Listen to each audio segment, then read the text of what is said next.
The Late Night Alternative with Iain Lee on Talk Radio. We have ways of making you talk.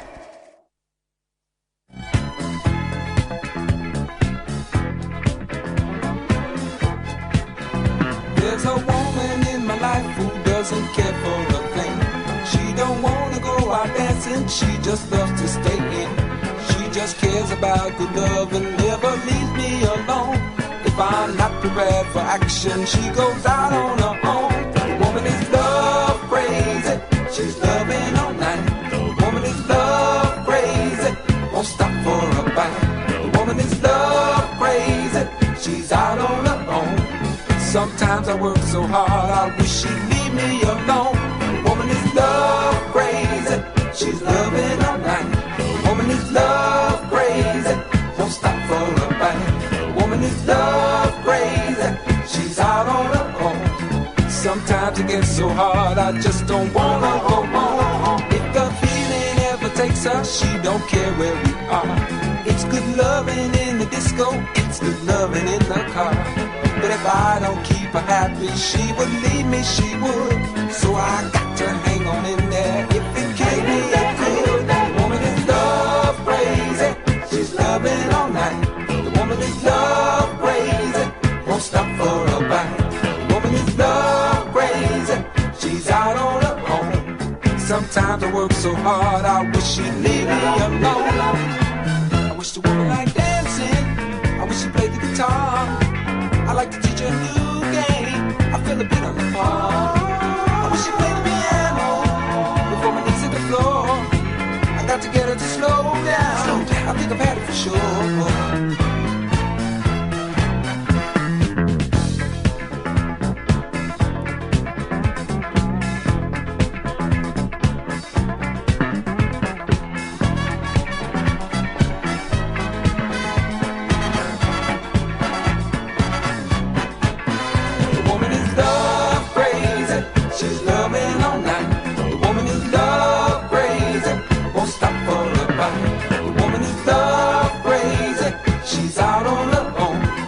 Sometimes I work so hard, I wish she'd leave me alone. The woman is love crazy, she's loving all night. The woman is love crazy, won't stop for a bite. The woman is love crazy, she's out on her own. Sometimes it gets so hard, I just don't wanna go home. The woman is love crazy, she's loving all night. The woman is love crazy, won't stop for a bite. There we go, dear listener. It's Kenny Lynch. The theme tune from Carry On Emmanuel. There we go. 0344 499 1000. It's Tuesday night. And I don't really know where we're going to go with this show tonight. So we'll see where we end up. I don't know. We'll see where we end up. This is the Late Night Alternative on Talk Radio with myself, Iain Lee. Catherine Boyle is there. Hello. Give us a call, 0344 499 1000. You'll speak to James, he'll take your name and number and give you a call straight back. It's as simple as that. Call in about anything you want. You're waiting for the hook, for the catch, for the question. There ain't one on this show. That's not how we roll. We just sit here and we chat about stuff and you call in. And yes, and I've been wondering about what we're going to do tonight. I don't quite know what. Morrisey's a strange old fish, isn't he? Oh, it breaks my heart. Send the blacks back home.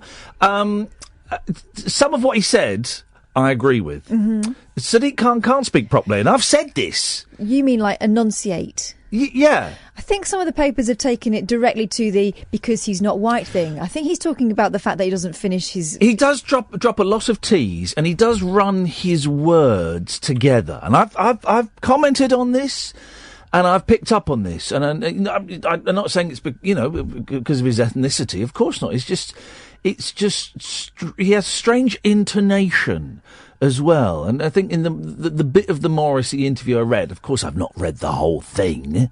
Why would I do that? But he says that Sadiq Khan says mental health instead of mental health, which I get that's annoying. Have we got? Where can we find the whole? Yeah, it's on his Morrisey, website. The whole Morrisey thing. Can we The thing find that that? I saw that he wrote was about.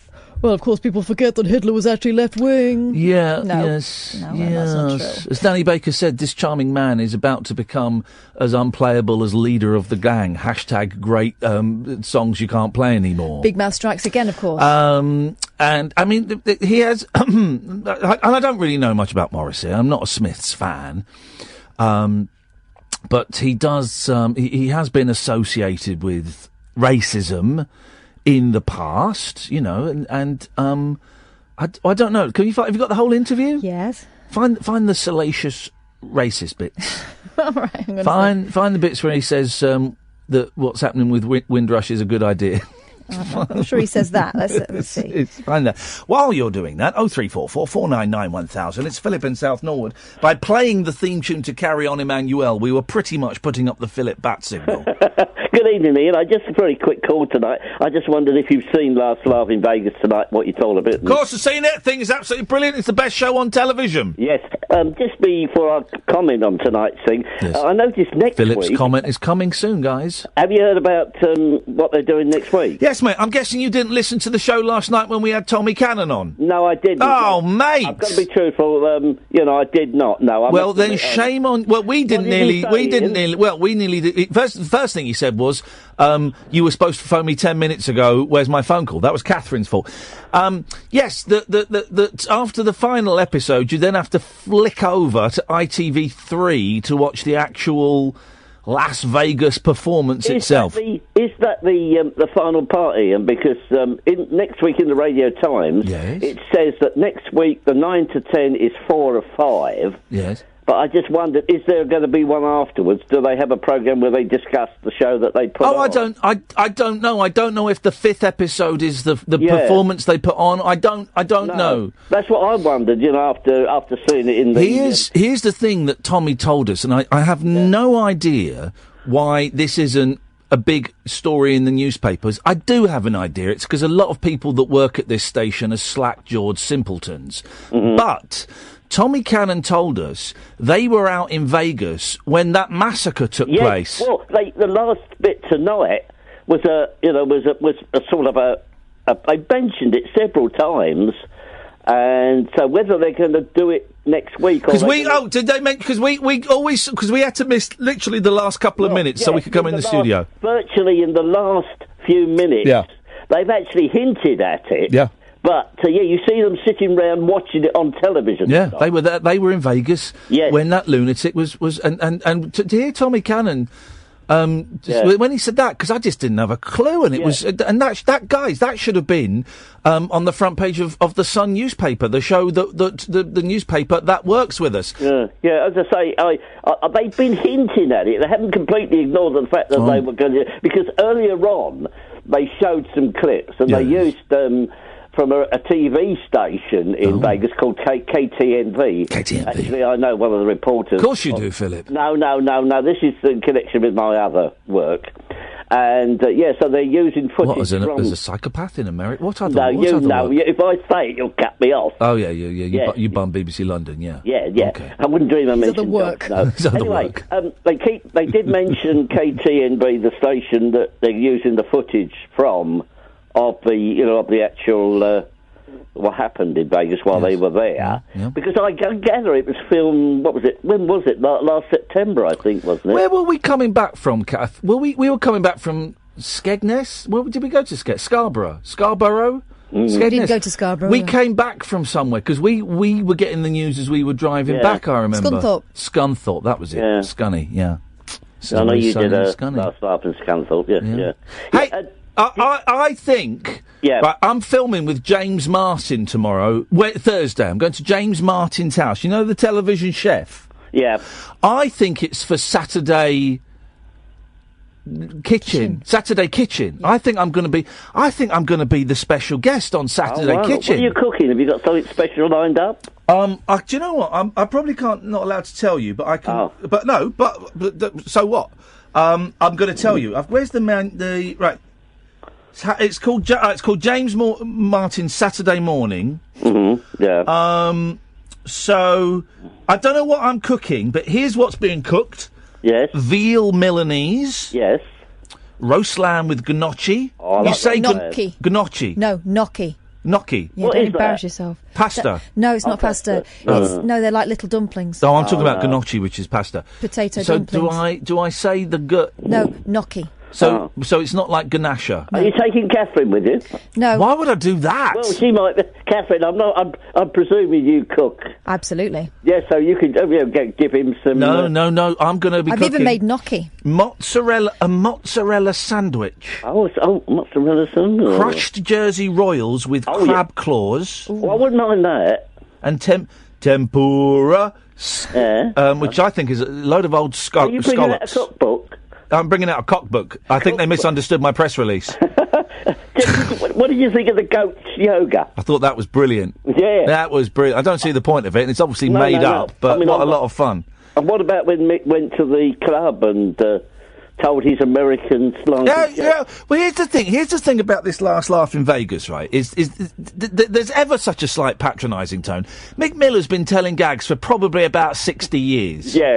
So, and he will have died, and he will have had great successes, and he will have played small clubs, and he will have played big clubs, and he knows what he's doing. Yeah. He knows what he's doing. Yeah. That line about, they say, that everyone has a time when their number is up, and that's when you die. But what if you're on a plane and it's the pilot's number is up? That's a great line. Yeah, I mean, as I say with that, and also because Kenny trying to learn a song, so it was, as I say, I think I agree with you. Yep. It is a great show, and I'm looking forward to seeing it. It's the best show on television at the moment, but by a country mile. Are you advising people to watch it next week or put it on to play later with your show? I would say set your video cassette recorders. Yeah, I thought you'd say that. Philip, thank you very much indeed. Set your video cassette recorders. 0344 499 1000 is the telephone number. So it's James Martin Saturday morning, what used to be called Saturday Kitchen. And so I'm going to his house on Thursday to film it. They want me to take a picture of my dog. And they want me to talk about my record label, so I'm going to get to play a bit of our new release, the new Mike Nesmith album we've got coming out, which is I get to plug one of my niche boutique vinyl records on primetime ITV. Thank you very much indeed, Mr. Martin. I'm going to talk about this show. And I'm going to talk about the rabbit hole, and I'm going to do some cooking. And I said, because I spoke to a very lovely the producer, one of the producers today, phoned me up because they go through things with you, and I said, you do know that I can't cook, don't you? And she went, oh, yeah, no, don't worry. I said, OK, good, just in case, someone had changed my Wikipedia entry to say Iain Lee is a great cook. I think James Martin's all right. He knows what he's doing. Need your help. He knows what he's doing. And it's 2-hour show, 7 parts, and you just sit around and chat and eat roast lamb with gnocchi. Oh. This is going to be great. I want to get stuck into the gnocchi. 0344 499 1000 is the telephone number if you want to give us a call. When we come back, we will hear the most racist quotes from Morrisey's speech, and you want to hear what he has to say about Pakistanis. This is Talk Radio. The wild man of late night radio. The Late Night Alternative with Iain Lee on Talk Radio. We have ways of making you talk. 0344 499 1000. So, Morrisey is, is he an old racist? Is he? Because I've only seen bits out of context, and even then I was thinking, it's perhaps a little right-wing, but not, everyone expects musicians and musicians that they like to be left-wing liberals, It's like a lot of people get angry with Mike Love of the Beach Boys because he's quite right-wing. Neil Young was a big supporter of, Ronald Reagan, so some musicians can be right-wing guys, so I'm thinking that's pretty much what it is. I think he's an old curmudgeon. Oh. And he doesn't care what he says, and I think he delights in annoying people. But some of this stuff, let's have a look at it. Well, Danny D is saying, no, he's very racist. So let's prove it. Let's prove him right or wrong. So he's talking to this guy, John. John says, your last album was dedicated to Dick Gregory, yet a question of racism has always chased you through the press. So Morrisey says, people accuse, yes, but they can't penetrate or illuminate. Oh. The sole point of all these enemy slurs was to turn my audience against me. I remember one enemy piece many years ago which addressed its readers with, we just can't turn you off him, can we? That said it all. And as far as racism goes, the modern loony left seemed to forget that Hitler was left-wing. Well, not... Yeah. But of course, we're all called racist now, and the word is actually meaningless. It's just a way of changing the subject. When someone calls you racist, what they're saying is, you actually have a point, but I don't know how to answer it. No, so perhaps if I distract you by calling you a bigot, we'll both forget how enlightened your comment was. Yeah, that is the argument of a racist. Because that's the great thing. Whenever someone says something racist, and you go, you're a racist, they go, you always say that.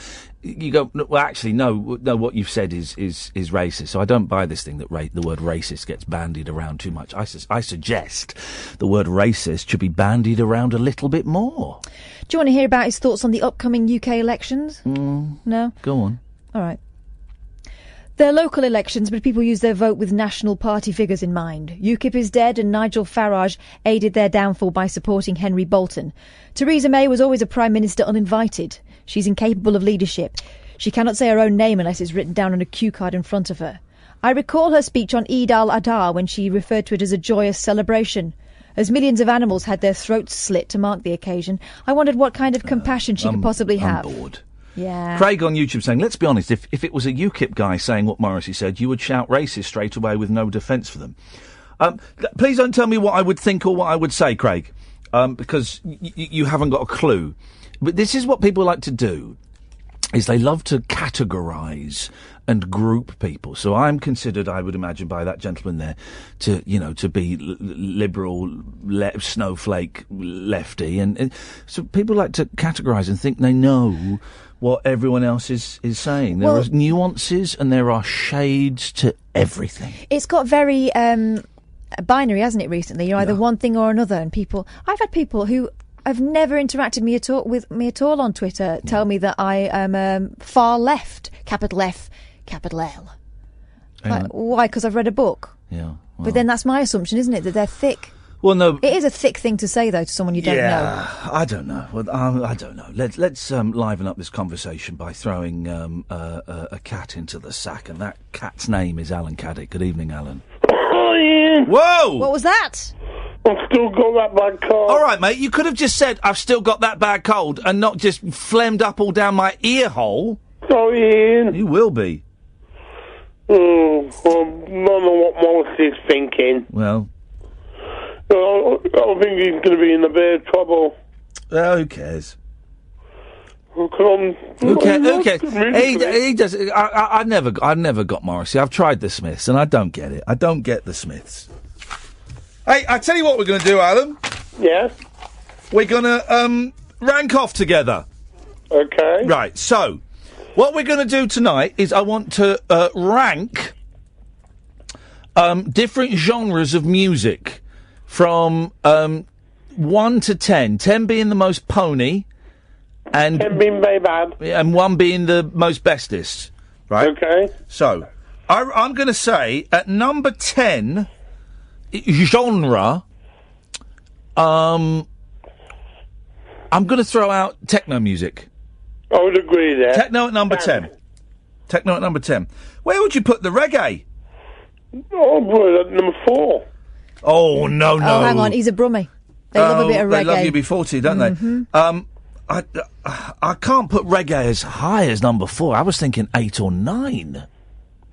I would put dance at number 9. Dance at number 9. I would put dance at about number 5.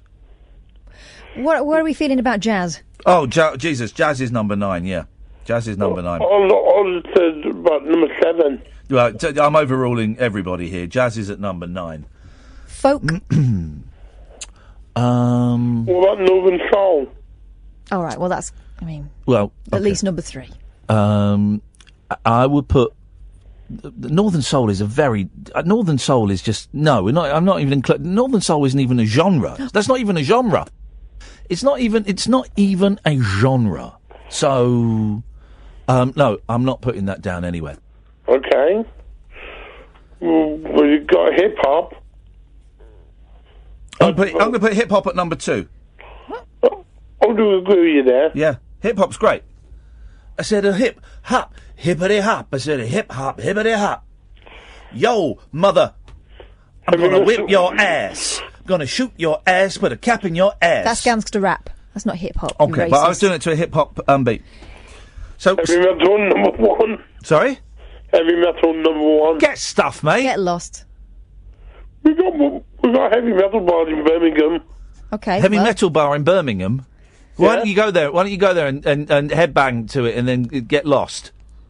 Bye. He thought that's a really good idea. Yeah, I'm off to do that. We're going to rank genres tonight, guys. Oh, hang on, we've made a massive error. Oh yeah, death metal. Surely that's got to be like 11. Well, we're only doing the top 10. There will be genres that fall out of this category. I would have to. I'm going to put number 1. I'm going to put pop. Okay. Number 1, it's got to be pop. Pop is the best music by the very fact it's called pop. Gatford. Yes. Right. What does the word pop mean in pop music? Popular. Exactly. So it's the most popular. So it's the best. Yeah. So it's at number 1. Number 1 in the music hit parade. At number 1, it's pop. Pop pickers. Right. So this is what we got so far. Yep. Number 10, it's techno. Yeah. Number 9, it's jazz. Yeah. Number 2, it's hip hop, and number 1, it's pop. So we've got 3 through to 8, completely spare. I think I've got your number 3. Okay. Country rock. Oh, yeah, that's good. That I couldn't know. Well, I couldn't put it at 3. Well, then see the other one I'm thinking is what about your Japanese pop? Is that a subgenre of pop, or is that its own genre? That's J-pop. It's its own genre. So that. Well, then if we're going to do that, where are you going to put K-pop? Oh, I know. Well, It's got to go after J-pop. All right. J goes before K. Yeah, exactly. No, it's not alphabetical, guys. It's a ranking. Okay, here we go. Right. So country rock. Yep. Is going to be at 4. Tough decision. I like it. Yeah. Country rock is going to be at 4.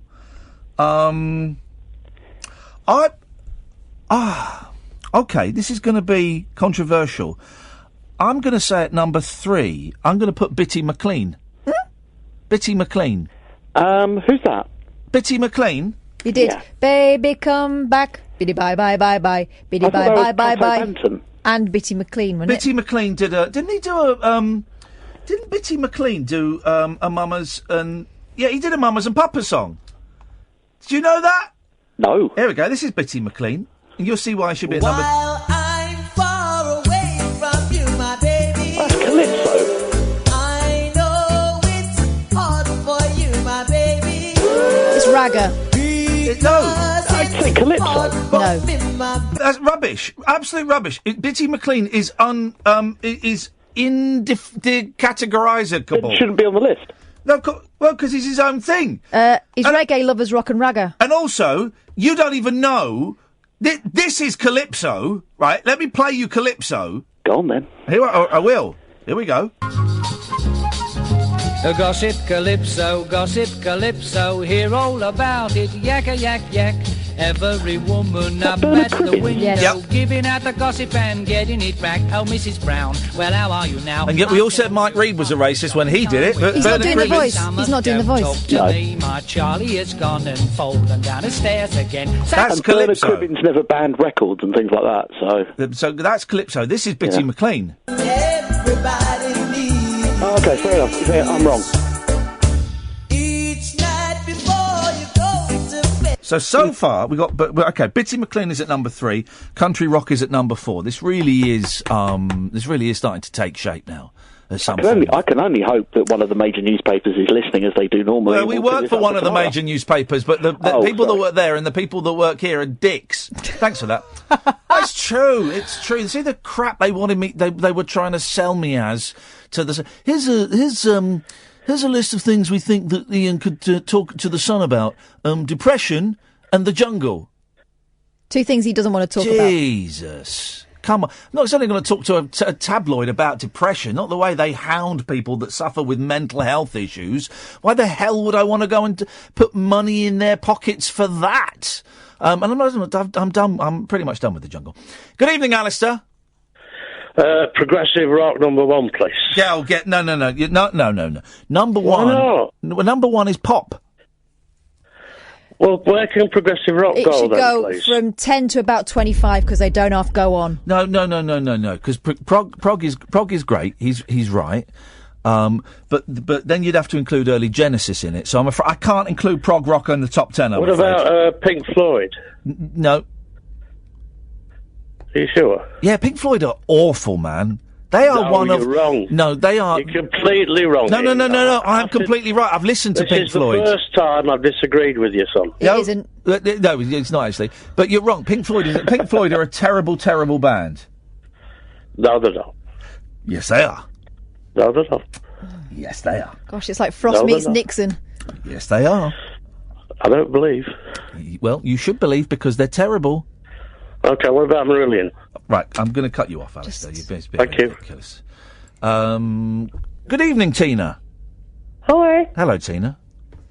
Oh, sorry, just took a mouthful of popcorn before I spoke. I was just waiting. Hang on, what was that? You're waiting for the popcorn? No, I just took a mouthful of popcorn. Oh, took a mouthful of popcorn. The way you spoke with a mouthful of popcorn was like a female Andre. Are you at the cinema then? No. Well, what are you doing eating popcorn? I'm just at home and I like popcorn. No. You? No. Popcorn is not a home snack. Popcorn is for the movies. It is. Of course it's not. It's for when you go to the pictures or maybe on a Halloween night and your mum's bought some corn kernel. Did you cook it yourself in the pan? No, actually... What? It's like I've just asked you, did you do a massive poo in a sandwich and eat it? No. It's a very straightforward question. Did you put the kernels in the pan and listen to the... No, please let me space. I'll let you space. I went to the supermarket, but I didn't have a microwave for ages. Right. Look, when my son lived here, he moved out to go from the microwave, and then cut a long story short... You don't need a microwave. No, who cares about the microwave? I'm talking about microwave. I'm talking about You've got a cooker, haven't you, woman? No, I know that. Have you got a cooker? Microwave popcorn. Have you got a cooker? Yes, I have. Have you got a saucepan with a lid? Yes. That's all you need. I know. Bloody hell. But I know. But anyway, I got the popcorn. I said to my son, "Yes, no, put the popcorn. I fancy popcorn." Did she say anyway, Did she say cockporn? Cockporn. You put it in the microwave, and we were sitting there chatting. Tina, you went upstairs. Oh God, you just said cock porn. You said cock porn. Seriously? Yeah, you did. So she is watching a movie. Got the lappy open. Good for you, girl. Good for you. He's there now. You got a donkey in there with you? It's her laugh. It's your laugh. Sticky man. Flipping heck. Quick, take a blast on your inhaler. Anyway, Tina. Got to the popcorn. So you sat there watching popcorn, yeah? No, so I said to my son, put the popcorn Yes. in the microwave. Yes. Anyway, he did. Yes. But he went upstairs. Right. And I was doing something with my daughter, we was chatting, we was doing a music thing. Yes. I heard the popping, Yeah. but I forgot it was in there. Oh. Well, yeah, my house smells like burning, like junkie. We exploded, actually. Junkie burning? Yeah, we sort of blew up the microwave. Flipping heck. That's quite serious. Too much cock porn. It smells. Hang on a minute, but how could you blow it up? Because surely it was on a timer. But no, because up to 3 minutes, and we put it on for 3 minutes, so it went popping. Wow. And then I was carrying on chatting, and it was popping and Yeah. popping, and then it wasn't popping, and then it just burned. Oh, mate. Well, it sounds like you've had a fun old night. It smells really bad, but Yeah, we made some after, and that tastes really good. There you go. Well, that's that. As long as it's okay. There you go. Well, what did you call in for, apart from to show off about your film collection? No, I have no idea. What did I ring in for? Oh, yeah. Yes? Yeah, the top 10 music thing, yes. Play some Lovers Rock. Sorry? Lovers Rock. Lovers Rock? Janet Craig, yeah. What is that? Well, you don't know what Lovers Rock is? Is it like, rock music to have sex by? No, it's like sort of a bit of reggae, but a bit of like, yeah. Why is your son describing a genre? Why is your son describing it to you? You never heard it. Has he got you at gunpoint? Mum, phone up the radio. I'll blow your head off. I've blown up the microwave and I'll blow your head off. Unless you phone up and talk about Lovers Rock. No. Oh. Careful, she's going to have a spasm at this rate. Exactly. She's going to either put her back out or have a stroke.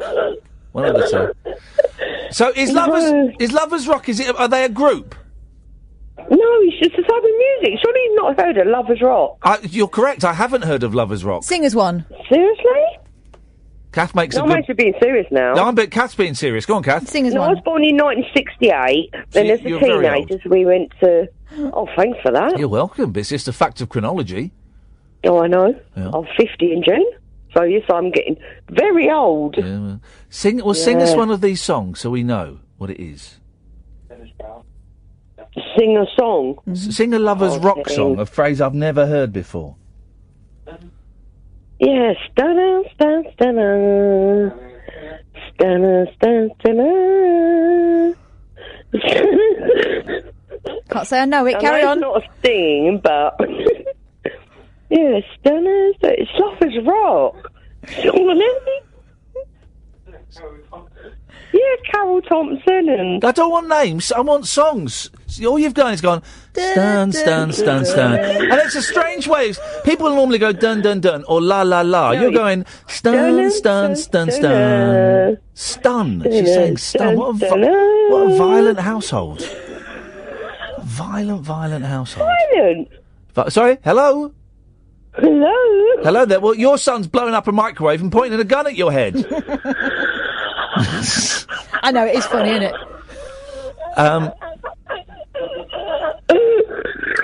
Oh dear. God, give up smoking. Now. Oh, and snorting. So, can you sing a song? I can't sing. Sing one of these Lovers Rock songs. I'm so sorry. I didn't mean to make you cry. Oh, no. Oh, no.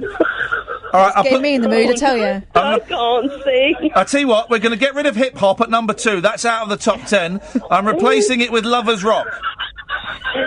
But only the one that goes stun, stun, stun, stun. Is that okay, Tina? Thank you. Thanks for calling. And actually, we've got a Lovers Rock song queued up here. So this is an example. I think this is actually the song she was trying to sing there. Let's have a little listen. To this. Here we go. Some Lovers Rock. Mama put the popcorn kernels in the pot. She turned up the heat, now the pot is getting hot. And then those popcorn kernels start to pop, pop, pop, pop, pop, pop, pop, pop, pop.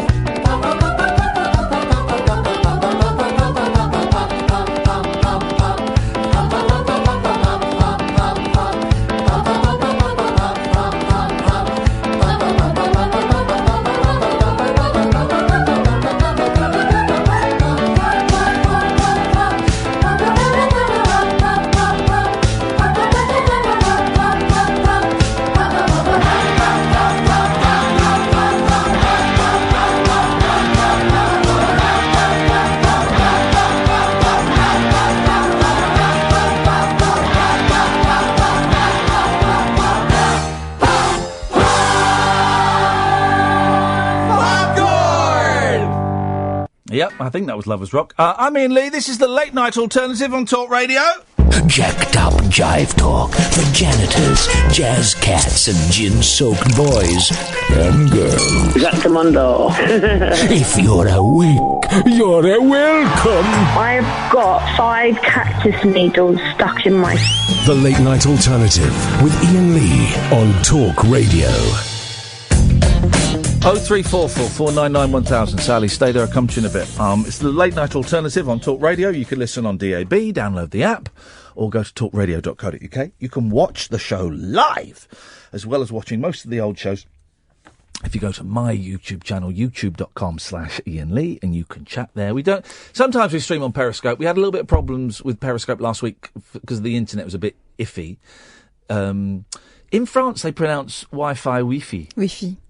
Wi-Fi. And also there are just a bunch of really rude people on Periscope. So we will go back to Periscope, but when we do, the comments won't be on. So go to the YouTube channel, subscribe, and whatever. We're ranking genres of music, the top 10 genres, because the genres don't get a lot of the credit for the work they do. Normally we rank the songs and the artists. So but there would be no songs without the genre. Thank you very much indeed. So at number 10 it's techno, number 9 it's jazz, 8, 7, 6 and 5 are free. At 4 it's country rock. At number 3 it's Bitty McLean. At number 2 it's lovers rock, genre we've literally just learnt about tonight by having a popcorn crazy lady singing at gunpoint.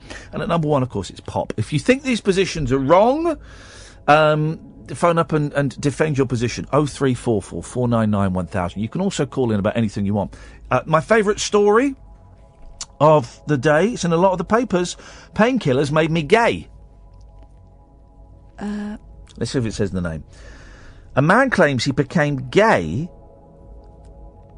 This is the best excuse for getting found on your knees in a public toilet, isn't it? Isn't it? This is the best. So what? But hang on a minute. I caught you in there. That fella with his. Yeah, it's the painkillers. I had a terrible headache. A man claims he became gay after taking painkillers for a broken foot. Scott Purdy, 23, said he was heterosexual and enjoyed taking women before he took. Sorry. Taking women. Dating women. Sorry, okay. He enjoyed dating women and probably taking them with consent. Before he took pregabalin, known as Lyrica. But he claimed he lost his sexual attraction to women and broke up with his girlfriend of 6 months after being prescribed the drug earlier this year.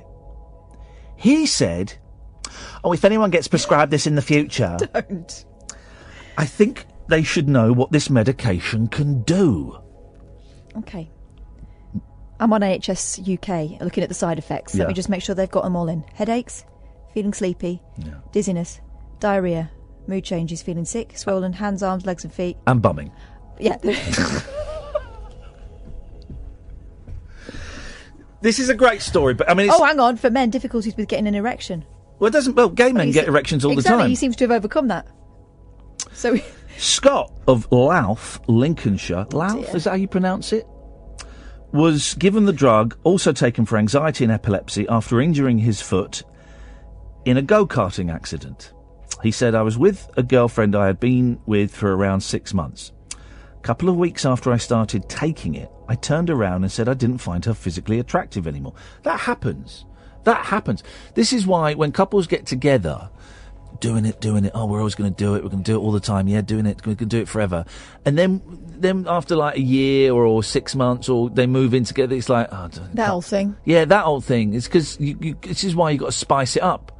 Spatulas. Introduce spatulas into the bedroom. Whoa, hang on. These are my top tips for spicing up your love life. Introduce spatulas into the bedroom. The bedroom. The bedroom. Well, introduce French sticks into the bedroom. Hide your penis. Arrange a French stick, a toilet roll holder. Are you saying stick? Yeah, arrange a hollow out a French stick, get a toilet roll holder, and a telescope tube holder, and hide your penis in one of them. Oh, it's like Find the Lady, but the opposite. And let the lady see if she can guess which one it's in. Now, generally, it'll be the one that's directly in front of you. But I had a mate. It could be on either side. That's just the way he was built. Just the way he was built. So introduce that. Rub ice on the labia. Whoa! Bring a wheelbarrow in. Upstairs. Push her around in it. Push him around in it. Both sit in it. And then get into the beds and have sex. Leave the lights on. Leave the lights on. And then get into the bed and have sex. Or maybe... Take the duvet off. But then put it back on and get into the bed and have sex. Maybe watch some cock porn. I've got one. Yep. Mismatch your duvet set. You can have completely different pillows. Yep. Take your socks off. You could tie each other up and then untie each other and get in the bed and have sex. There's so many possibilities. So many ways of just spicing it up. So many ways. Oh, God. Get a bit of salad cream and put it on your dinkle. Oh, pervert. Then wash it off, get in the bed and have sex. There's so much you can do to spice it up. A couple of weeks after I started taking it, I turned around and said I didn't find her physically attractive anymore. She was relatively understanding as you could possibly be. Unemployed Scott said it was a shock to friends when he came out, but he was happy with his sexuality. But surely when he stops taking it, he'll go back, if it was just the pills. He said, I want to keep on taking it. The medication, you mean? He said, I want to keep on taking it because it makes me feel happy about my sexuality. It's liberating. Okay. Experts don't think pregabalin changes sexuality, but it can remove your inhibitions.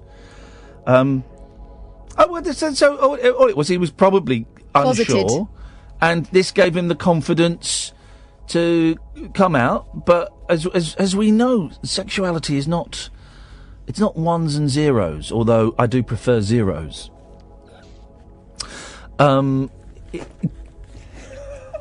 Catherine, I'm imagining you prefer ones. 1 and 2 zeros.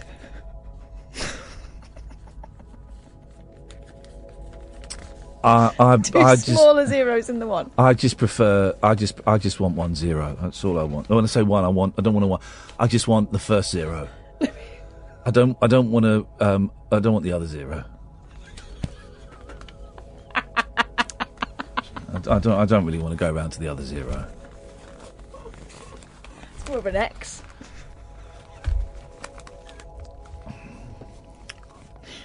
Anyway, and that's why it's so confusing, because traditionally X marks the spot. So, anyway. Let's... You get what I meant, though? Well, I don't. Oh, you're saying the balls are zeros. Smaller zeros. Let's try and bring a bit of class into this. Good evening, Sally. So I'm sorry you had to follow that. I brought a bit because I think Catherine has done. I think people thought I was inviting people over to party. Yeah, that's God. That's not happening. But well, you don't know. I'm home alone this weekend. You've let women down, Catherine, and Sally's gonna. Not for the first time. Sally is going to finish us off now. Sally. Oh, okay. Sure, okay. Lovers Rock. Yeah. Does she mean power ballad? No. I think it's some kind of variant, because I noticed when we were researching Bitty McLean earlier. Yeah. He does reggae, ragga and Lovers Rock. Oh, right, okay. Okay. I don't think it's a genre. I don't think it's a thing. I think it's a... Well, anyway, we've still got 5, 6, 7, 8. Who do we appreciate? We've still got those numbers to fill in the top 10 of musical genres. 03444991000. Sally, have you got anything you'd like to contribute? Well, I'm quite shocked that classical's not in the top 4. Yeah, because it's the top. We're doing the top 10 genres of music. So classical's not going to be in the top 10. It's boring.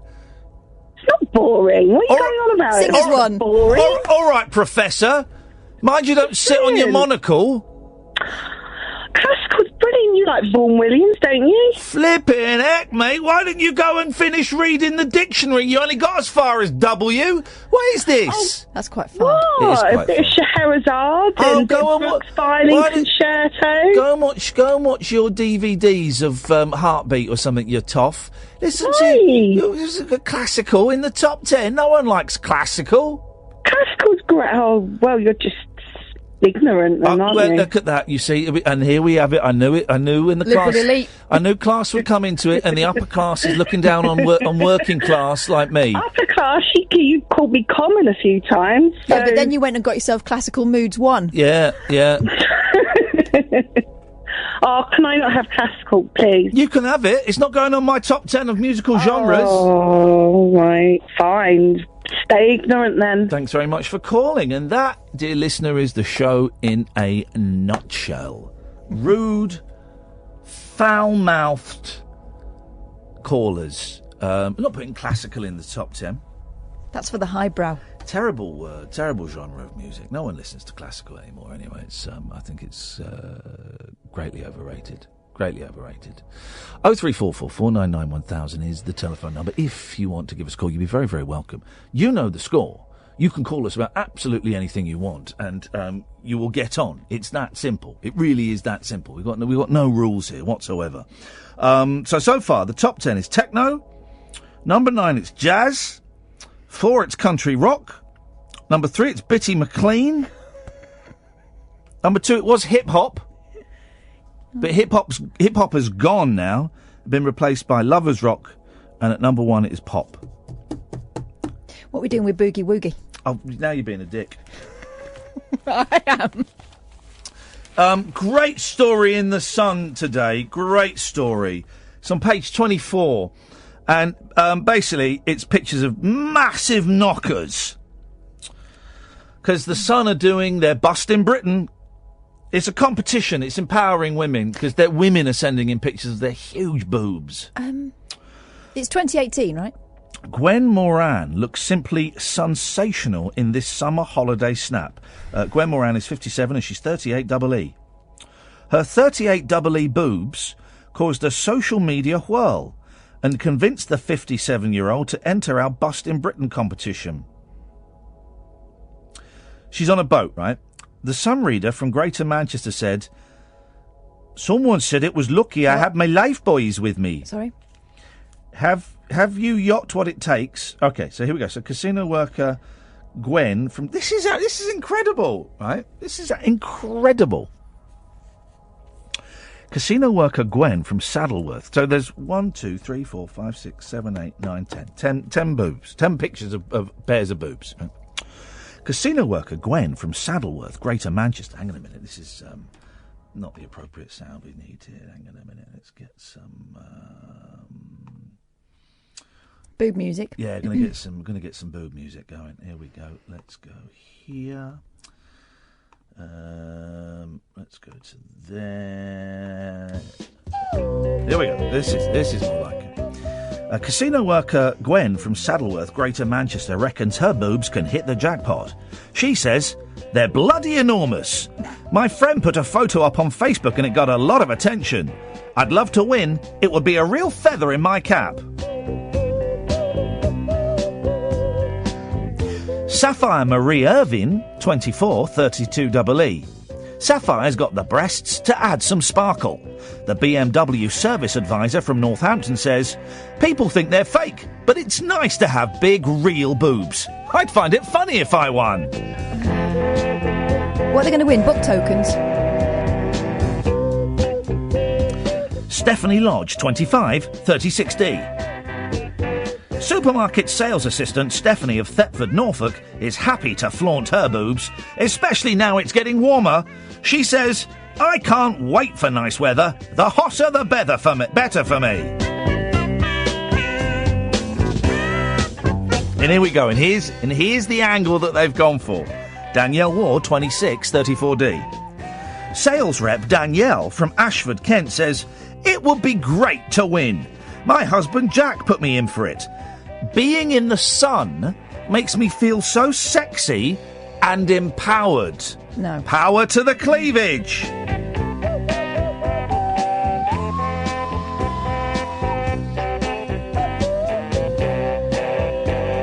Here we go. This is what they've done because of the page 3 backlash. They're all listen. Leah Pittam, 25, 34 double G. Leah, a law firm records clerk from Elton, Cheshire, says it would be fantastic to win. I'd love a holiday. Being a single mum, this money would be an amazing help towards a future for me and my son. How's it working for a law firm? Oh, man. And finally, Cody Laird, 26, 34G. That's too big. I'm not judging Cody. I wouldn't judge, but that's too big. That's too big. You get what you're given, I'm afraid. Exactly. Well, sometimes you can add more. Anyway, admin worker Cody from the Wirral, Merseyside said, I'm from Liverpool, it would be a massive compliment if I won. I can't imagine it. It will boost my confidence. Boost your confidence? It will boost my confidence. I will use the money to go travelling some more. Because I got big boobs. Well, good for them. Well, that's great to see that the newspaper that owns this radio station and owns my ass is empowering women and making them feel sexy in that way. Brian, stay there. Come to you after the news. 0344 499 1000. This is the Late Night Alternative with Iain Lee and Catherine Boyle on Talk Radio. The Late Night Alternative with Iain Lee on Talk Radio. We have ways of making you talk.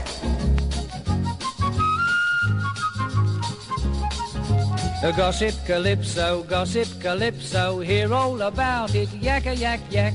Every woman up at the window, giving out the gossip and getting it back. Oh, Mrs. Brown, well, how are you now? I'll tell you, I've had a shocking time with an and his stomach. Don't talk to me, my Charlie has gone and fallen down the stairs again. Saints preserve us, poor old chap, did he hurt himself? Well, not as much as Alf, that's my cousin Fred's boy. I learned from Fred, the doctor said, he'll have to have his kneecap straight. Go blimey, singing gossip, calypso, hear all about it, yakka yak yak.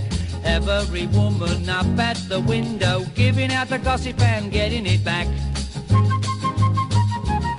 Oh, Mrs. Booze, have you heard the news? That woman, you know, the very fat one, down at the corner, climbed in a truck, got stuck. They think that they're never gonna get her out. Do tell me, well, I had a fella round and gave him £1 to free her with an oxyacetylene welder. Must send along some books. It looks like she's gonna be there quite some time. Go blimey, singing gossip, calypso, hear all about it, yakka yak yak.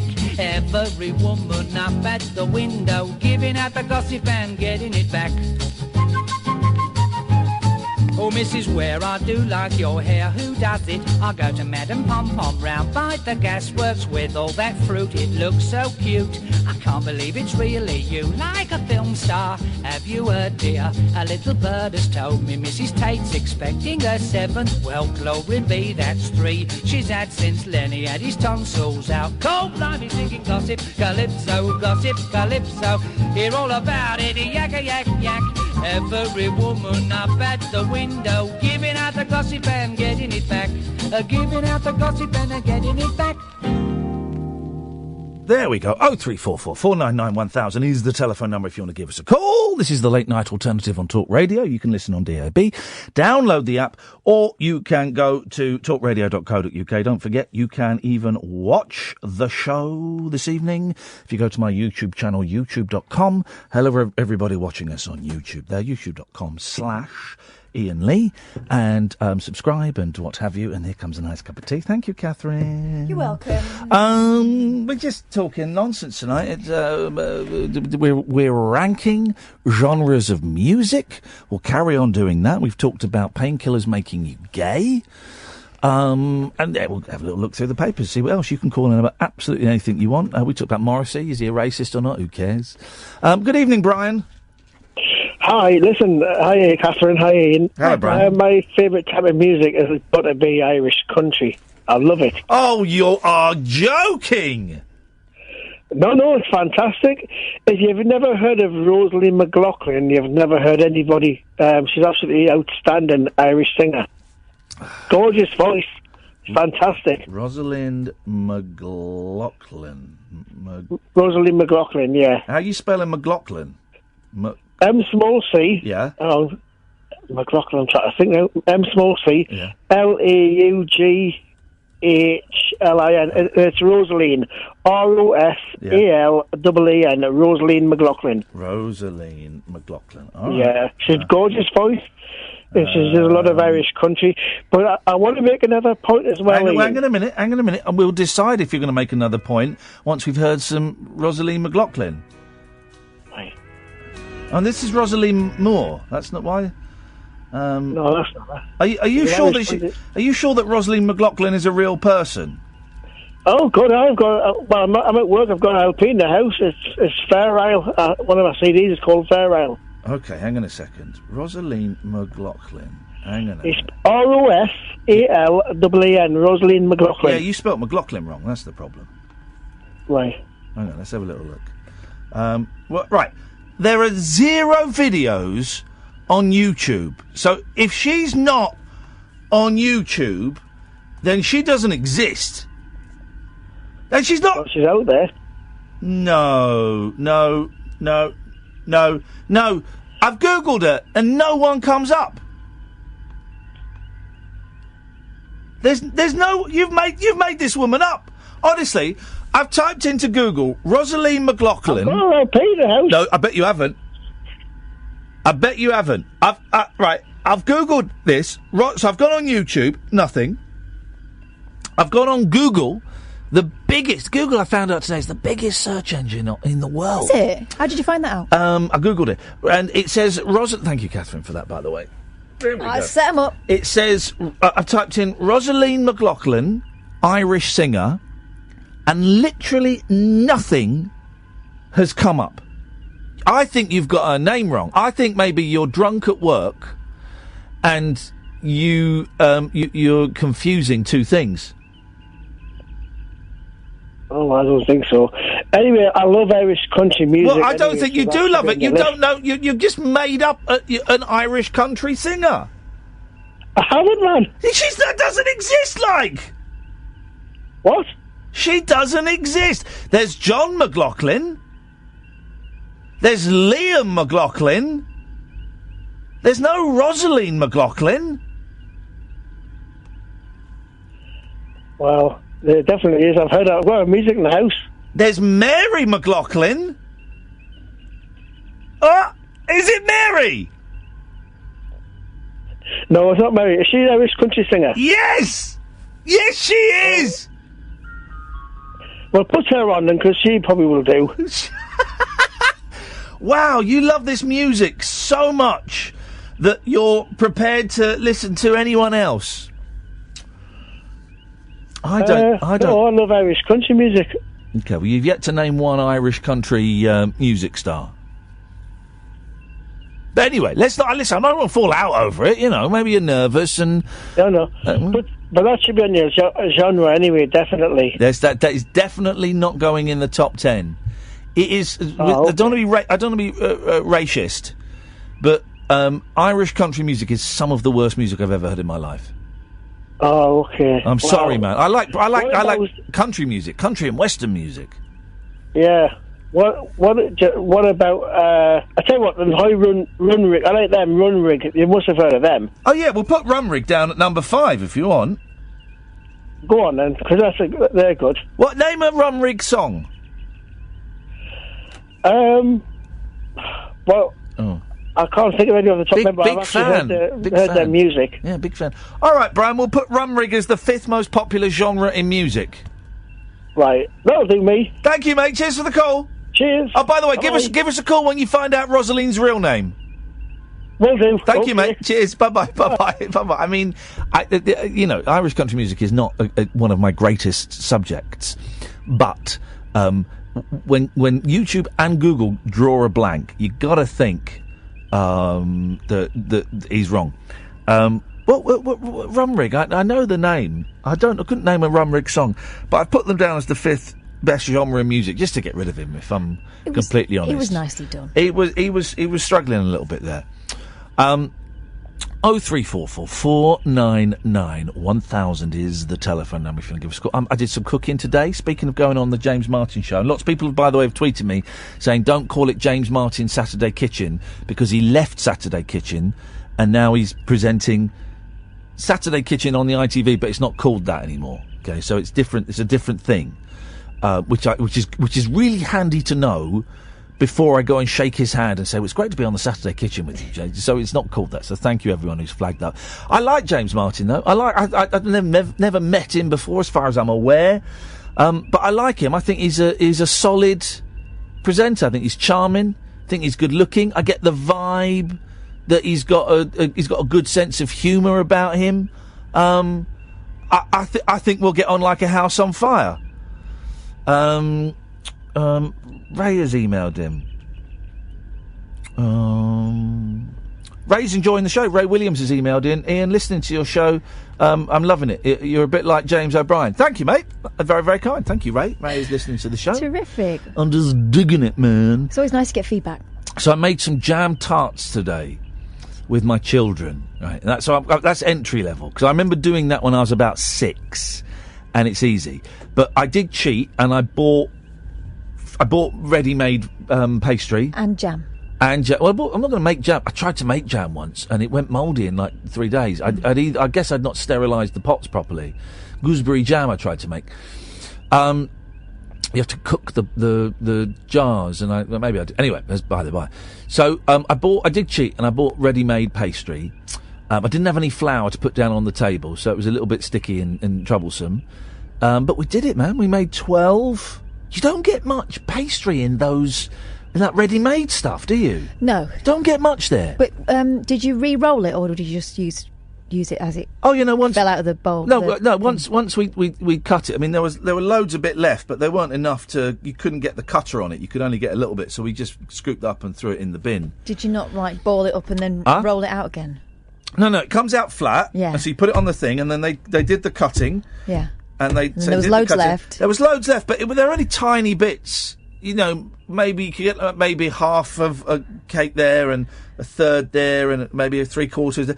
But they was not enough to make a full tart base. But did you not roll it back up into a ball? No. I scooped it up and I squeezed it together and I chucked it in the bin. So I was disappointed with that, if I'm completely honest. Disappointed with that. We had apricot jam and strawberry jam. Big excitement in my house. The boys had never had apricot jam before. Yeah, 'cause it's a bit rubbish, isn't it? No, it's not. It was nice. Then we made jam tarts. Made 6 jam tarts each, and they came out. Oh, they were good. The youngest, the pastry was a little bit too thick, so it made like a sort of like a pie. It went over the top, made like a pie. It was brilliant. Loved it. Absolutely loved it. So we might do that again tomorrow. I don't know. 0344 499 1000 is the telephone number. Jace, stay there. We will come to you in a second. This is the Late Night Alternative on Talk Radio. Dead of night discourse for disco queens. I'm related to Jedward and Dolly Parton. Dairy farmers and distant fathers. Yeah, whatever. The Late Night Alternative with Iain Lee. Doing lots of things that we don't know about, we can't control. On Talk Radio. Yes, great.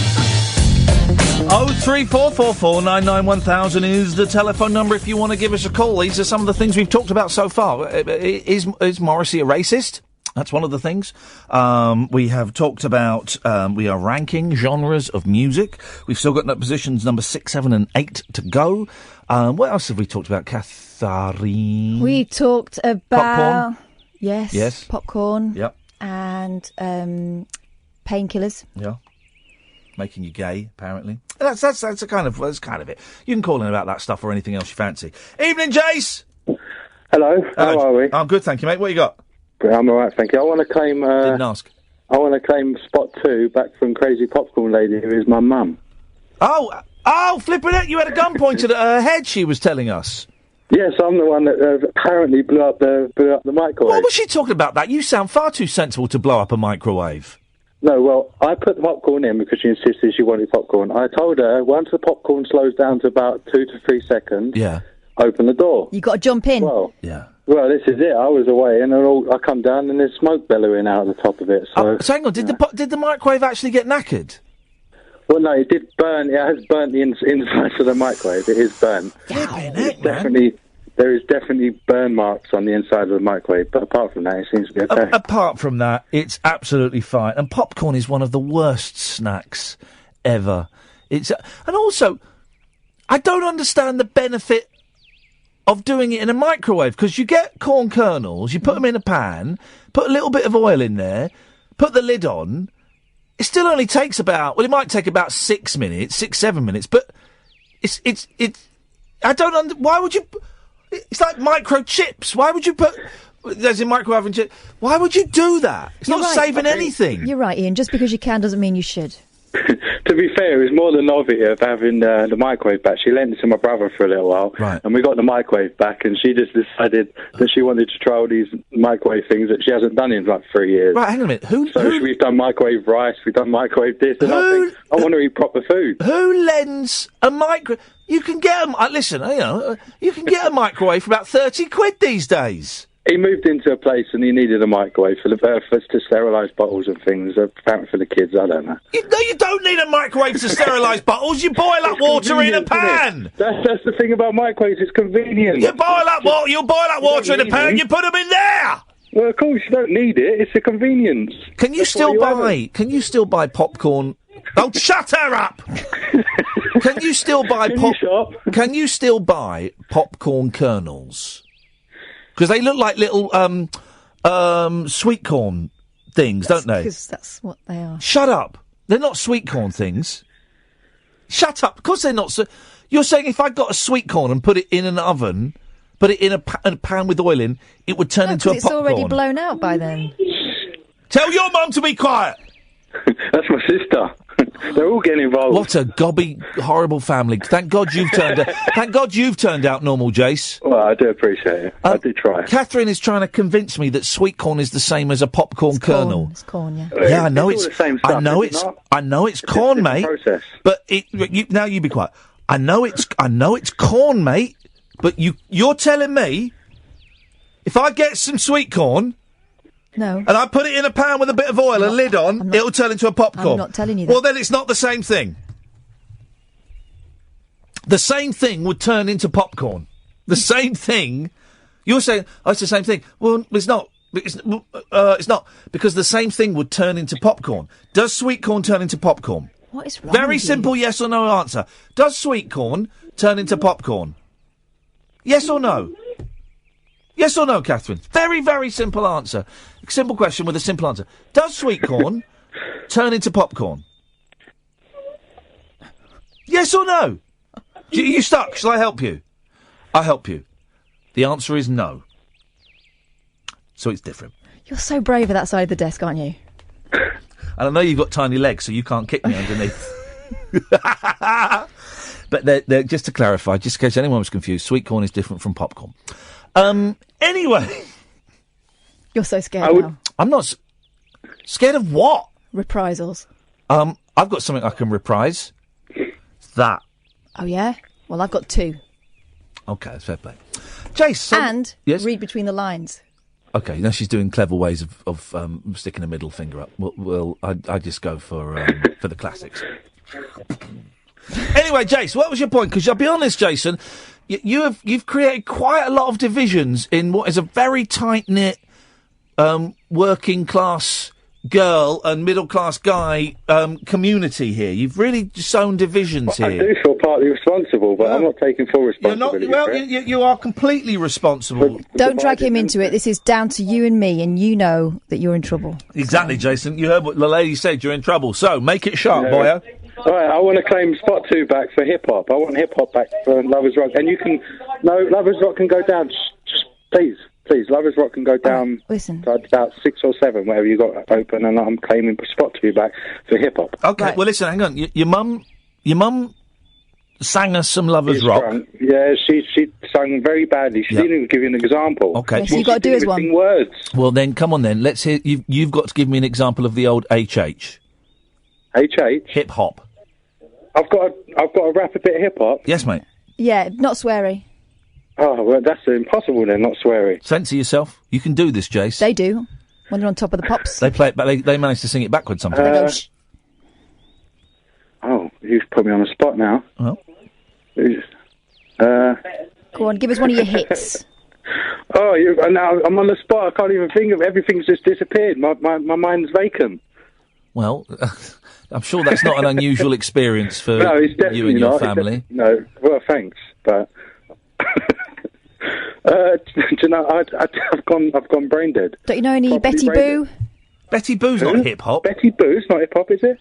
Jace, I'm afraid I'm gonna hang on a minute. Stay there. Stay there. Dredge. If I go on. Dredge. Hello. Do you know any hip hop? Not personally. Right. It's not Betty Boo, is it? No, Betty Shut your Boo's face. Betty Boo's not hip hop.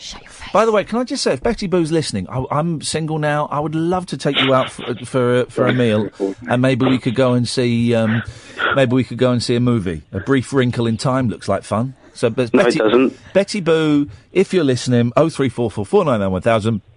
I'm free this weekend. Everyone's away, so I'd love to take you out. I'd love to take you out for a Zinger Burger and a movie at the cinema in Slough. Right, Jace. Yep. I'm removing. You'll be excited to hear. I'm removing Lovers Rock from position number 2. Yeah, but you'll be disappointed to hear I'm not replacing it with hip hop because you're an embarrassment. terrible. Thank you very much for calling, sir. Dredge. Swan song for Bernie's ostrich. Have you read this? I saw this. Yeah. Go on. Bernie Clifton is putting his sidekick Oswald the ostrich out to roost after 44 years. Yeah. He has decided the crazy yellow puppet, which he rides on stage, should retire. Yeah. Bernie, who will be 82 on April the 30th, make a note, said Oswald is now a lot older and slower than he used to be. It's time he stopped performing. So there we are. Oh, that's a lovely line. That's a great way to do In it. other news, it had a name. Yeah, Oswald. Yeah. Did you hear Tommy Cannon last night, Dredge? Yeah, man. Hey, he's 80. He's 80 in June. That's incredible. It is. He looks so sprightly. And that whole thing about him talking about being in Vegas when the shooting went off. I know. And, I mean, what about Bobby Ball? Is he not available? Well, Bobby Ball, I remember we tried to get on before and was a little bit tricksy, and we couldn't get him on before. Yeah. So you know, but I'm more than happy with Tommy. But they're doing this weird play or something, aren't they? They've been doing it for a while, written by Bobby Ball, and it's like it's behind the scenes. It's like them getting ready to go out and do a live show, and I think Do you think it'd be good? I think it'd be brilliant. It's got Stu Francis in it. Do you know that? Yes, Stu Francis, and there's a couple of other. There's a woman and there's another comedian who I'd heard of. I hadn't heard of the young lady, but the other guy I'd heard of.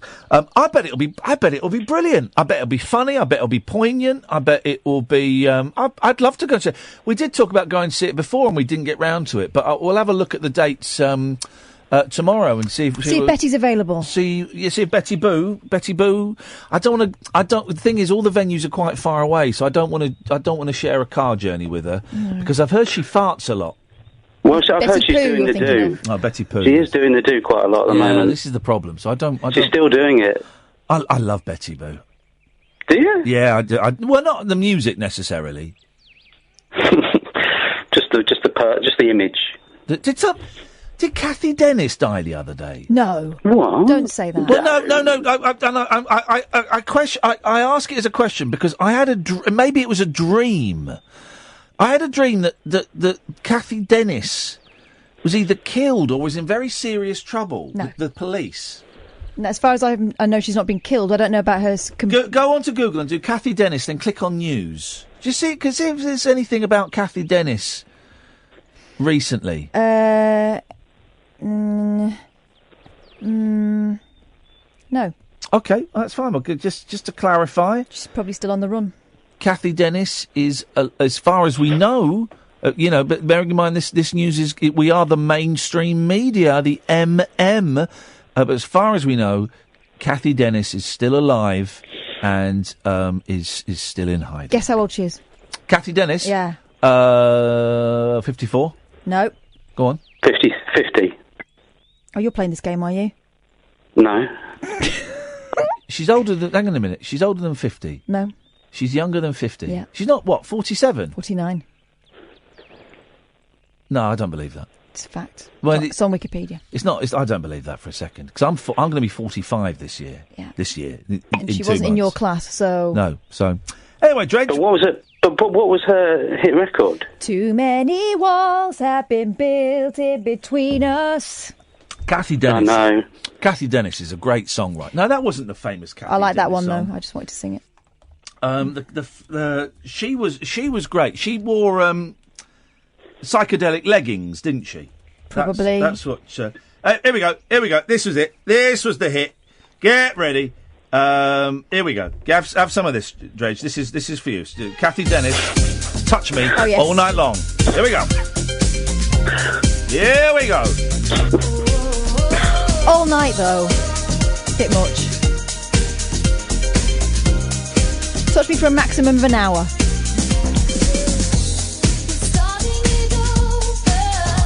No, that's That couldn't sound any more 80s, could it? that was. It was the 90s, wasn't it? But does it? Hey, listen. Just because it was the 90s doesn't mean it couldn't sound 80s. Maybe she was going for retro, a retro kind of vibe. You know. Thanks for getting me out of that one. Yeah, it's not a problem. And I'm going to get you right into this one. Here we go. Have some of this. I had the tape. It's like saying, well, this couldn't sound any more 60s. Well, it wasn't the 60s. It was retro. Here we go. I should know the words to this. This is a great song.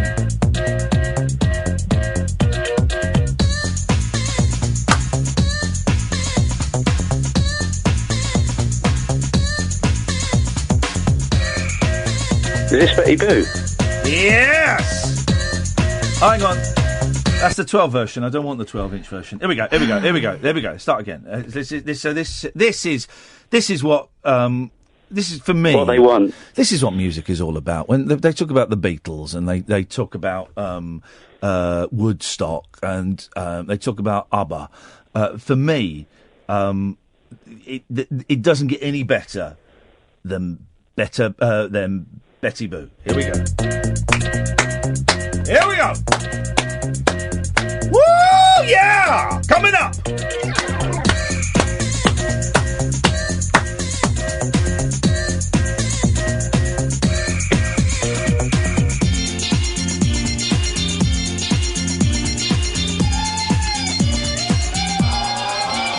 It's me again. Yes, how did you guess? Because last... No. Whoa! You're ruining it.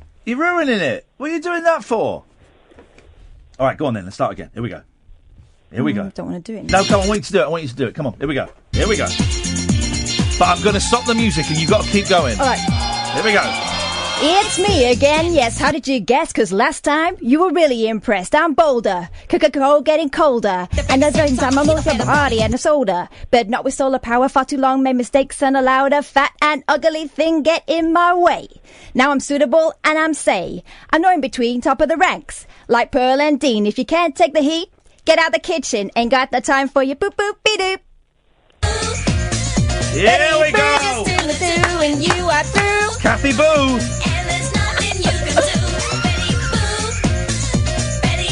Here we go, right. We get to the second verse and it's Dredge's turn. Here we go. I have no idea. Here we go, Dredge. Get ready. Here we go. I don't know it. Hoodlum it is, the first one. Hoodlum. That's what you call me, rebellious. Dredge is a real... You can't ignore me, but never mind, because I know that I'm sweeter. Your time is up, so put my money in the meter. Dredge is a real buzzkill. I mean, Dredge, come on, mate. I don't know the words of it. I've got to get rid of that picture. He's just frozen on a picture of Betty Boo in tight leather hot pants and the hair. So I saw this picture of Madonna wearing a T-shirt that said Betty Boo the other day. Did you? Well, so she's like, still pretty well known in concentric circles. Well, Madonna is 60. She looks 61. Now she's had a lot of work done. Do you think? Do you think? Of course she has. They all have. What has happened to Simon Cowell's face? Well, all kinds of things. He's got Chinese eyes now, hasn't he? Mm. Because there was that story that he'd fallen down some stairs, and then he came back and his face was different. His face was different. That was weird, wasn't it? That was a weird thing. But don't you remember in the 1990s, people used to go, all the stars that had nose jobs said they'd had deviated septums. Yeah. And they'd all had a similar thing, and they all ended up with the same nose. I don't know what Simon Cowell's had done to his face, but I saw a picture of him today. I thought, it doesn't even look like Simon Cowell. It's incredible. I went to this film convention the other day, and it was quite a small room, but there was two really famous icons there. There was Shirley Ann Field. Yeah. And who's the woman out of A Taste of Honey? The Taste of Honey. I don't know. She's like a famous icon. Millicent Martin. No. Joan Collins. Anyway, Shirley Anfield has definitely had some work done and looked really peculiar. Whereas the star of Taste of Honey, what's her name? Looked brilliant. Looked absolutely brilliant. Anyway, I phoned in to say that Rainbow George thing was a bit weird. Yeah. Yeah. Oh, yeah, you were there, weren't you? What do you mean? Oh, thanks. No, because I don't know. Because He was the guy that was sitting the other side of me. Here's a serious thing that's been bugging me all day. So we were talking about it, and I can't remember what we said on air and what we said privately, because the singer from the band was listening. Were we rude about the band? No, we weren't rude about the band. We said it was an interesting group. Okay, good. I was worried all day that maybe I'd said something. And I said that they had a lot of chutzpah. There we go. Okay, fine. And you said that he was basically shouting. That was all. You missed the two girls almost getting off with each other. Yeah. Okay. Yeah, you did miss that because you went downstairs for some fresh air. It was like the 90s all over again. It was a strange old night, and you're right. George, seemed disappointed with it when he hadn't actually organised anything. He organised nothing. He brought some DVDs and he didn't know what they were. I enjoyed the DVDs. And he put 3 of them on, and they were all hits. But he wasn't sure what they were till they were on. No. Best way, innit? What I was struck by was the fact that he was extremely optimistic, despite all this stuff that had happened to him throughout his life. You know, he was still incredibly positive, and he was also quite gentle. And quite a warm person. I liked him. Imagine being positive about life. Imagine it. I had it yesterday. I was positive about life yesterday, and then today. Are you sure? Yeah, no, I was. I think I'm positive.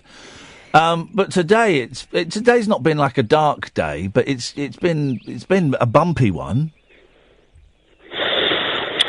So the fact that he's still going strong is pretty incredible. I would have liked to have had a longer Q&A though with him. Do you know what I mean? Instead of some strange band coming on. Sorry if you're listening, strange band. I think the Q&A only ended because no one had any more questions. Yeah, you didn't ask any cues. You did not. There were no cues from D. There were no cues, but he didn't give any A's. He gave. I asked a cue, but I only asked a cue because you could get on the documentary. The H. No. The H pointed at me and did a mouth move. And I went, why? So yes. And so I asked a cue, but you didn't ask a cue. Well, he'd finished by the time I thought of a question. What was your question going to be? What's the tallest tree in the world? Thanks very much indeed. Dredge, always a pleasure. Thank you, mate. Lovely to see you the other day. Let's go to Kevin. Hello, Kevin. Hello. Hello, Kevin. Yeah, hello. Oh, it's Kevin. Kevin, turn your radio off, mate. Oh, okay. Because this is going to be good. Yeah. Just 1 sec. Here we go. What's the tallest tree in the world? Yeah, it's done. Okay, lovely. Lovely, Kevin. Thanks for joining us on the Late Night Alternative on Talk Radio. What would you like to say? Well, are you still on about the top 10 songs? We're on about the top 10 genre. Oh, the top 10 genre. Well, I'm sure Elton John would fit into it. Elton John is a genre? Elton genre. Well, I think we all know him as Elton John. Yes. So surely he would fit in the genre. GENRE hyphen, wouldn't he? Well, I'm not sure that hyphen is misplaced. Okay, so far, this is what we've got, Kevin. At 10, we've got techno. At 9, we've got jazz. I don't think we're going to have room for reggae in this top 10. I think we've got to have him down as number 1. I really do. You're incorrect there. Number 5 is Runrig. Number 4, it's country rock. Number 3, it's Bitty McLean. Number 2 is free. Yeah. And at number 1, the number 1 genre is pop. Oh, I see. Right. I'm just thinking about how many people with a song, your song. My song? Well, not yours. You did say your song. Mine. Well, the Elton John song. So Elton John's song, which one? Your song. I haven't maybe it was directed to you, Ian. I haven't got a song. I'm sure it was. Well, I know, but I'm sure it was directed to many people, and it's called Your Song. Whom's song? Elton's. Which one? He's done loads. Your Song. I'd not written one for him. So which one of his is your favourite? Well, the one that is related to so many people called Candle in the Your Wind. Song. Well, yes, that's another one, but he did make one and sing one called Your Song, and that's why I'm saying it relates to so many people in different ways, whether they be happy or sad. I don't know the lyrics, although I have sang on karaoke before. It must have really connected with you. Well, I'm sure it connected with a lot of people with that song. Yes. Because it was a sad or happy way. Yeah. And, you know, he was a big fan of George Michael, wasn't he? And they were close friends. Right. Unfortunately, George Michael passed away. He did what? Well, George Michael passed away. Shut up, man. Shut up. He did not. Oh, come on. I don't know whether it was through boredom or in the fact that he was in the public eye. I don't think you can die from boredom as much as we like. I think it was through drugs. Really? Yeah. He died of drugs, didn't he? Oh. Do you think that might have been due to the fact that he couldn't go out in public without being recognised? Well, I saw him once in. Oh, what was the name of the place? Oh, I saw him out in a cafe once. And did you recognise him? I did recognise him. There you go. Fair play. He recognised me too. Did he really? Yes, he did. Oh, yes. Moved away, didn't he? He did. He moved away. Yeah, he moved to another table. Oh, I see. I'm sure he All bar one. It was in All Bar One. I saw him. I saw George Michael's in All Bar One. Oh, where's All Bar One? Well, this one was in Highgate, but now it's a Chinese restaurant. It doesn't matter. He's not going to be there now, is he? Yeah, he's dead now. Right. Well, this is what I'm saying. I'm sure he must have found it difficult to go even down to any local supermarket just to get his. Well, it was difficult for him to go to Snappy Snaps and collect his pictures. But like I say, if he was in the public eye, he just, I don't know, maybe he became a bit of a recluse.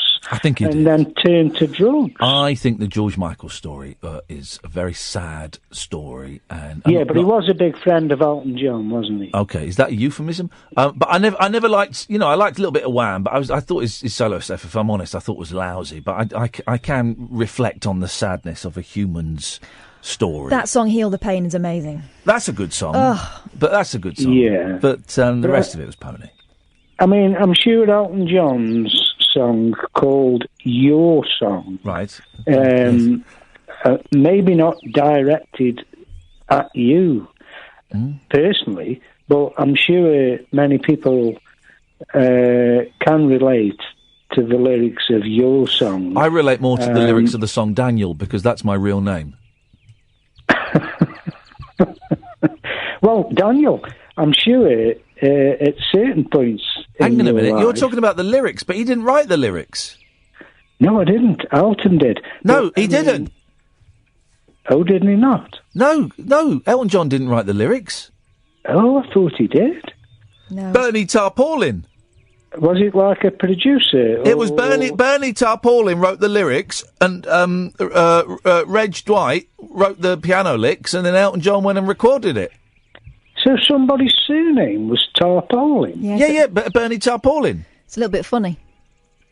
Is that how it's pronounced? Honestly, this is true. Bernie Tarpaulin wrote the words, Reg Dwight wrote the music, and then Elton John recorded the hit.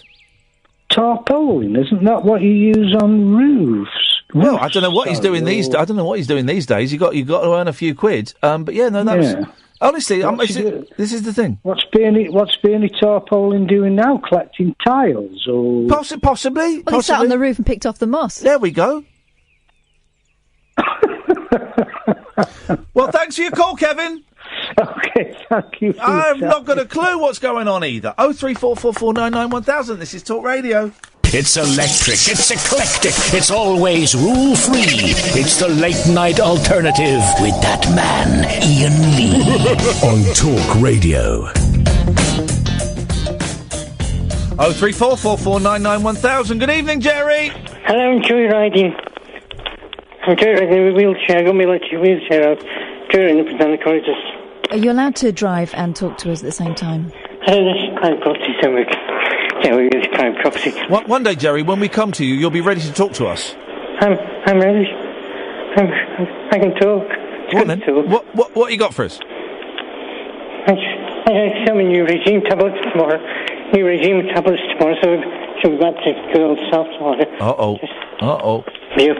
New regime of tablets. It changes at midnight. And is it an immediate reaction you have to the pills? Hope so. I don't know. Find out tomorrow. There we go. Be good. Could be exciting times.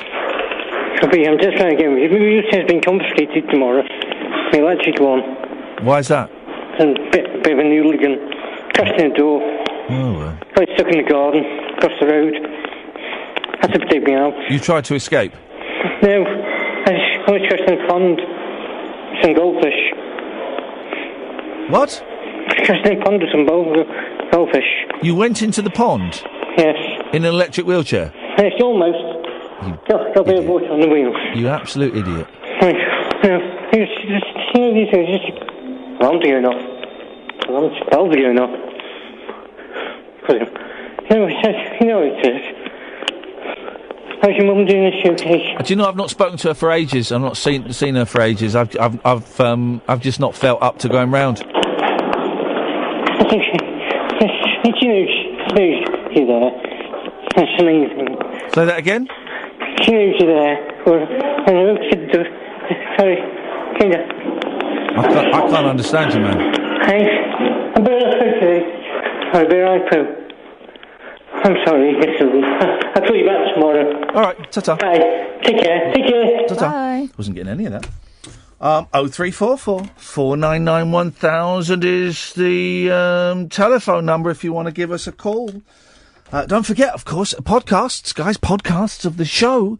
If you go to iTunes or your usual podcast provider and type in Iain Lee Talk Radio, then this will pop up, and you can download it and like and subscribe and share, and you can get it also at the Talk Radio website. Don't forget as well the last few rabbit holes. I don't know what we're going to do with the rabbit hole. I still don't know. In my head, it feels kind of done. The rabbit hole. But then I'll be talking about it with James Martin on Saturday, so I don't know. But in my head, it feels like feel like that chapter is getting rid of the beard, ending the rabbit. It just feels like a period hopefully at some point moving out of this shitty flat. I mean, it just feels like a period of ending things in preparation for whatever the next thing is going to be. But I don't know. I'm just, I don't know. What's that look for? I'm not doing a look. You're doing a look? I'm not. What's that look for? Not doing a look. Well, go on. But just wait till you decide what you're doing. Well, what do you think? I think it needs changing up. I don't know. Well, how would you change it up? Well, that's the problem. Because I don't think it's the format is the problem. Because I think the last 5 shows we've done have been the best that we've done. And it feels to me that now that we've got the format, I'm kind of bored of it. Yeah. I'm bored of it.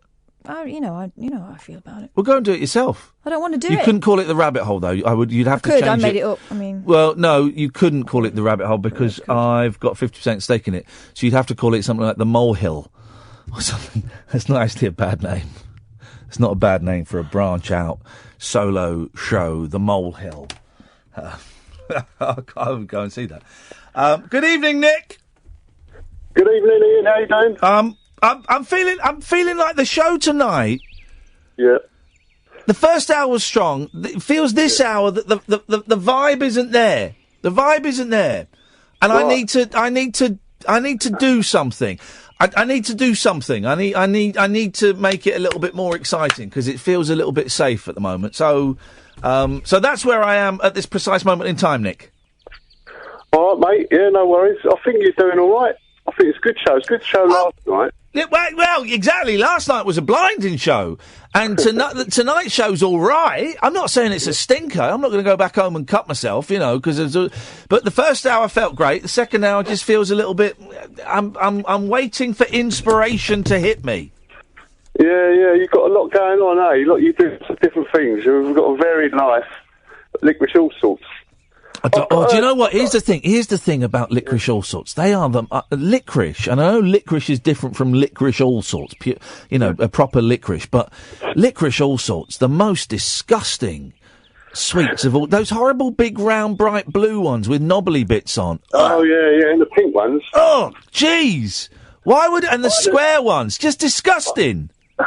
I had a tin of mango tonight. I had that for ages. That's pretty disgusting and all. You had a what? In the back of the fridge, a tin of mango. Oh, you had that? I tell you what. I tell you what. I wouldn't mind a tin of apricots. that juice from the apricot tin. Yeah, it's so sweet, man. You can cook with that on Thursday. Apricots. That goes well with meat. I can't remember which one. I'll take something. I'll take a tin of apricots with me, and when James says hello, Ian, I say hello. James, is a tin of apricots. Let's see what you can rustle up with that. Fresh ones. It's out of season, mate, and I certainly won't buy foreign food. Yeah, how about this for a genre? Yeah. Music for funerals, songs for the dead. This is what I thought I'd have at mine. Yeah. Right, here we go. Blue Oyster Cult, Don't Fear the Reaper. Yeah, very nice, yeah. It's a good song, yeah. Yeah. It's a good song. Any others you fancy? It's a good... I tell you the song we played at my dad's... I made a terrible mistake. Yeah. In choosing a song that I really like for my dad's funeral, because it means I can never listen to it again. Hello Again by Neil Diamond. I can never listen to that song ever again now, because it reminds me of carrying my dead dad on my shoulders. He was in a coffin, of course. Have you ever been a pallbearer? I recently went to a friend's funeral, and we went to see David Bowie early on at the Milton Keynes Bowl, and they did Starman. Yeah. And shortly after, I went to a David Bowie tribute one, and when they played that, when you do hear the songs from a funeral, it does get you, doesn't it? Yeah, of course it does, mate. It takes you back. But were you a pallbearer? Did you carry the coffin for your friend? No, it was a football sort of guy, and a lot of the football team did, but I didn't carry the coffin. Some of the other guys, heavy though, isn't it? I was about to say, heavy. Yeah, well, there's a lot to it, isn't there? When they drop it down on your shoulders, like blimey.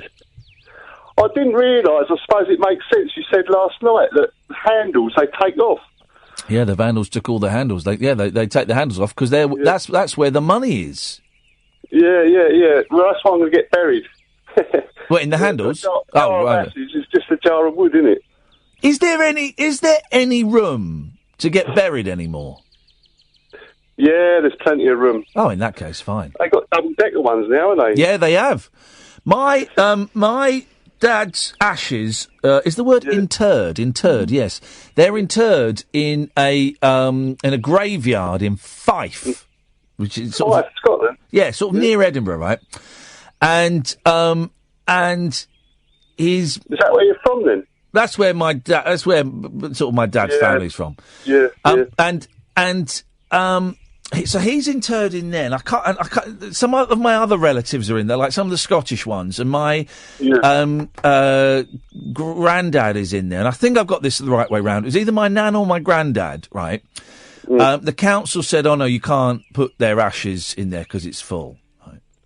So they went, "Okay, well, what we'll do is we'll come and have a little service there." But we'll take the ashes away with us. And they go, all right. And when you inter the ashes, someone from the council comes and watches, right? So someone from the council came and watched them having a little service for my nan. Might have been my granddad, for my nan, right? And then they all sort of turned to leave, and the guy from the council said, well, I hope that was okay, and he went off, and so everyone walked out. Then when the guy from the council had driven off, they went back to the little grave plot where all the family were. They dug it up, and they put my nan's ashes in there, in the pot, illegally. It's outrageous, isn't it? Bad, man. I've actually cut the grass on graves, like graveyards, you know what I mean? I find it quite calming, actually. It's quite good. Do you know what I mean? Like, cut the graves, like, cut it. Yeah, it's cool. It's a sad business, but, it's what it is, isn't it? It's going to happen to all of us, Nick. That's the best we can hope for, is that we die one day. Hey, listen, Nick, nice one, man. Thank you very much. Cool. Cheers, bye. Cheers, mate. Ta-ta, bye-bye. 0344 499 1000 is the telephone number. Yeah, being a pallbearer is it's a great honour, but you kind of do think, I wonder if they're just letting us do this because they can't be bothered. Because it weighs a ton, And I had to go at the back because I was the tallest. I think it was me and my brother Dan, half-brother Dan at the back, I think. Can't remember who else was doing it. No, maybe it was my Uncle Huey at the back. Maybe Dan was in front of me. Anyway, and it's... I'm just going to... This is why we don't take withheld numbers. Yes, caller? This is why we don't take withheld numbers. Yes, caller? This is why we don't take withheld numbers. Because they're idiots. That's why. Hello, withheld number. Hello, withheld number. This is what we're dealing with. Yep, well done. That's it. Yeah, you were. I realised they were on the air. But you have to lead off with the same foot. It's a very. It's like learning a dance, and this may surprise you guys. I am not physically very well coordinated.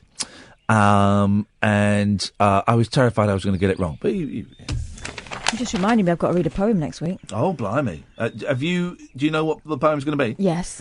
Has it been chosen for you? Yes. Okay. How are you feeling about that? I've looked at it once. Okay. But how are you feeling about the whole... I can't see myself getting through it. Okay. But I will. It's weird standing in front of people at a funeral. And I was talking about my dad, who I didn't get on with for a very long period of my life, and most of the people in that room knew it. And I thought I'd be all right, and I started talking, and then it just hit me in the chest, and I couldn't breathe. And I was stood there, and my tears were coming up, and my eyes, and I couldn't breathe, and I just had to go. Give me a minute. And then I got it out. I just couldn't breathe. It was like, we've got to go to a break. We'll do it in a second. Sorry. Air was being sucked out my lungs. 0344 499 1000. This is Talk Radio. The Late Night Alternative with Iain Lee on Talk Radio. We have ways of making you talk. Well, I'm not the kind to kiss and tell, but I've been seen with Farrah. I've never been with anything less than a 9. So fine. I've been on fire with Sally Field, gone past with a girl named Bo, but somehow they just don't end up as mine. It's a death-defying life I lead. I take my chances. I die for a living in the movies and TV. But the hardest thing I ever do is watch my leading ladies kiss some other guy while I'm bandaging my knee. I might fall from a tall building, I might roll a brand new car, 'cause I'm the unknown stuntman that made Redford such a star.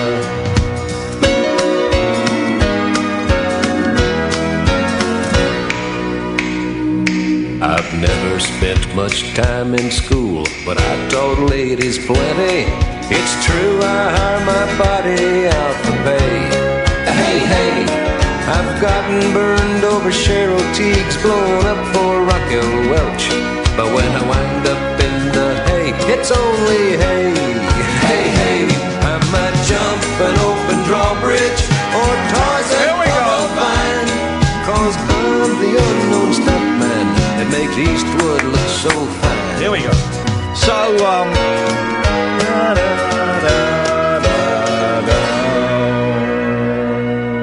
So, this is the Late Night Alternative, me, Iain Lee, on Talk Radio. 0344 499 1000. Catherine Boyle is here. We're here till 1 o'clock, and then Paul Ross takes over. I've made a pledge to every one of my Twitter followers. If you... my Twitter numbers were dropping, but I lost like about 5,000 followers, okay? And some people have said, well, maybe it's because Twitter are clearing out bots. I don't think it is. I think people are bored, and they want more entertainment from me. So... I'm going to entertain them.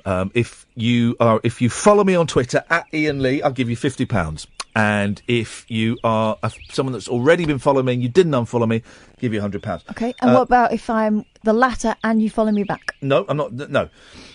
So what I need is if you tweet me, and if you tweet me your bank details, then I will get those payments made out tomorrow. I'm free all day tomorrow, so I'll get those bank payments made out tomorrow, and I'm happy to do that. I'm happy to buy followers. I don't mind. That's what I'll do, because I don't care about Twitter, as you know. Genuinely don't care about Twitter. But there's still a part of me that was going, oh my God, I'm below 100,000 followers for the first time since December.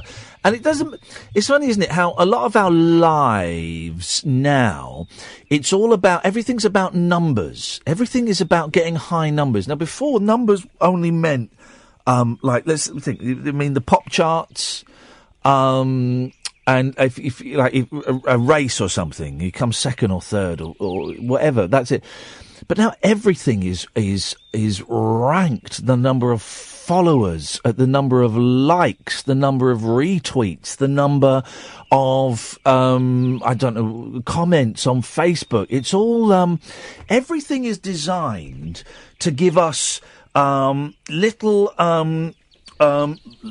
hits of joy, little endorphin rushes, little synapses just firing off constantly. And if you don't get those, it's like... And when I saw my figures drop down, and it is, I think, because a lot of them are bots, I think 80%... There's a website that can tell you how many of your followers are real and how many are fake, and I think maybe 75% of my followers are real and the rest are fake. I can't remember what the website is, but you go in and you can look at anyone's Twitter, and I don't know how accurate it is. I don't know how it assesses that. But I genuinely, as the numbers were going down, even knowing it's probably bots, and yeah, probably a few people that got annoyed with the well stuff and all of that. But I started feeling, a little bit anxious about it, and a little bit, oh God, this is not good. This is bad, and started to worry about it. And it's worrying about nothing. It's worrying literally about nothing of any import whatsoever. An algorithm is clearing through, primarily it's an algorithm clearing through, automated accounts and a few people getting annoyed and leaving. But even then it doesn't matter. It's Twitter. Twitter is the most... I seem to invest... And please don't everyone say, I think you should get off Twitter for a while, it'd be great for your mental health. Please don't. No, I know what I'm doing, and I'm aware that I indulge in some things that aren't good for me, but that aren't particularly harmful, and, I could do more things that are good for me, and we're human beings. That's how we function. But, so people saying, I really think you should get off, Twitter, and it'd be great for your mental health. Don't bother with that. So people are sending me. I'm not doing the payments by PayPal. Okay, guys. So I need your bank account details. But Twitter is meaningless. Twitter, I think, is the most confusing thing that has popped into our society this century. It's just, and if it wasn't this, it would be another website. The guy from Weatherspoons. Where have I put that story? Where did I put that? There we go. It's in here. And it's a publicity thing. And it's a great publicity thing. So fair play to him. Pub group JD Weatherspoons has called time on social media. The chain has closed its Facebook, Twitter and Instagram accounts for its 900 pubs and head office. It said they brought nothing to the business and staff would prefer to talk to customers. It's a cracking bit of... marketing, this is. It's genius. I mean, it could be argued that Twitter is doing to conversation what JD Weatherspoons has done to the boozer, but I wouldn't be so harsh as to suggest that.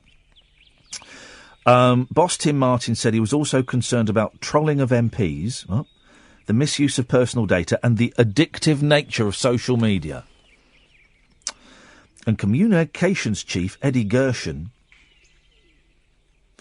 insisted it would not affect the chain's PR. He said, give me a 200-word story in The Sun or The Times any day over a tweet. Mr. Martin announced the move to his company's 44,000 followers on Twitter. Is that all? In a tweet which can no longer be read. He conceded he was going against conventional wisdom. Well, if you've ever been in a Weatherspoons, I doubt that the majority of the people in there even know what Twitter is. They've not got smartphones. They've not even got smart heads. He said, I don't believe closing these accounts will affect our business whatsoever. And this is the overwhelming view of our pub managers. Here are some of the tweets that Here are some of the tweets that they get at Wetherspoons. This one from Lins28. Hi, can you please confirm, are your jacket potatoes deep fried or not?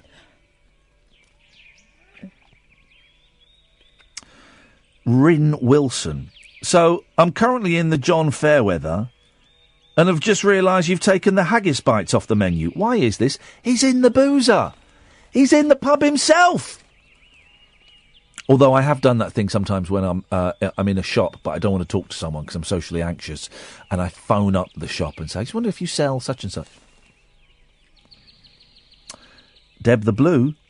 I think they need to lower their mirrors in the toilets. I'm 5'2" and can't do my makeup. You know, that is. I wouldn't worry about makeup in Wetherspoons. No, I wouldn't. 03444 99 1000 is the telephone number if you want to give us a call. It feels. I need something.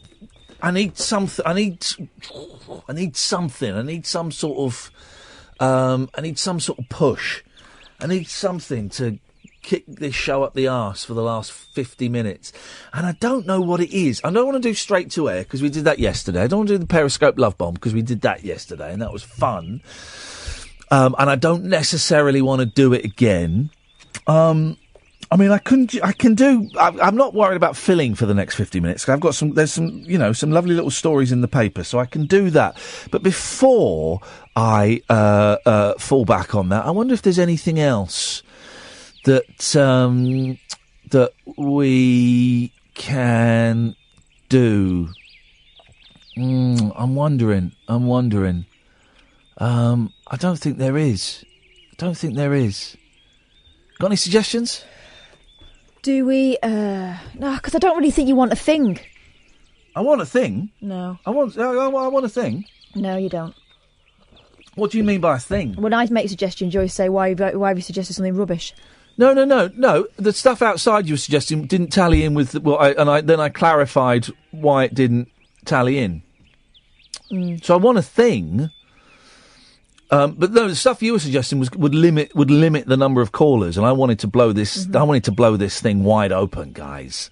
I want to blow this thing wide open and invite the hoi polloi. Is hoi polloi posh people or common people? Common. Is it common people? I always thought it was posh. No, I think it's common. Well, I think you're right. I think it is common. But for most of my life, I've thought that hoi polloi was common. It was posh.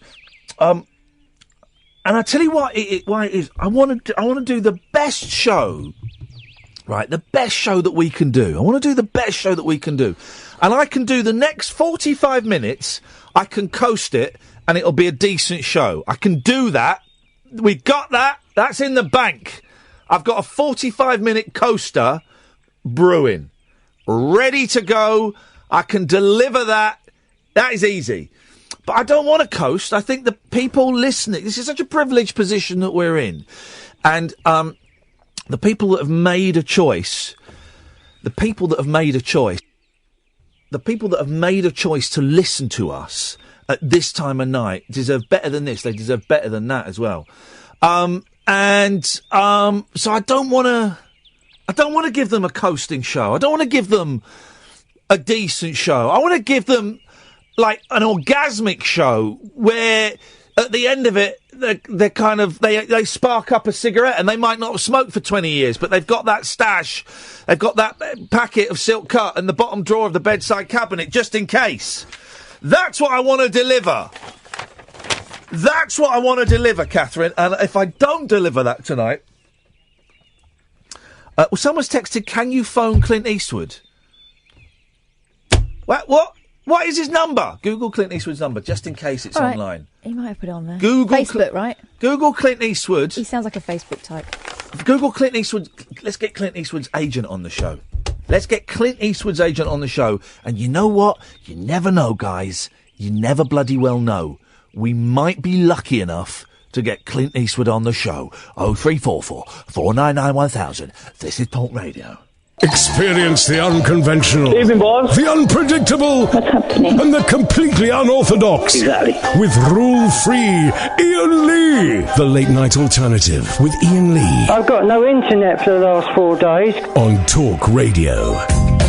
0344 499 1000. How are we doing with the hunt for Clint Eastwood? Well, his long-time agent died some time ago. Shit! But I've got the agency's phone number if you want it. Yeah, let's not touch screen, Ian. All right, so 001. Yeah, 310 310 285 285 9000. 9000. William Morris Entertainments. Okay, fine. They're famous. Okay.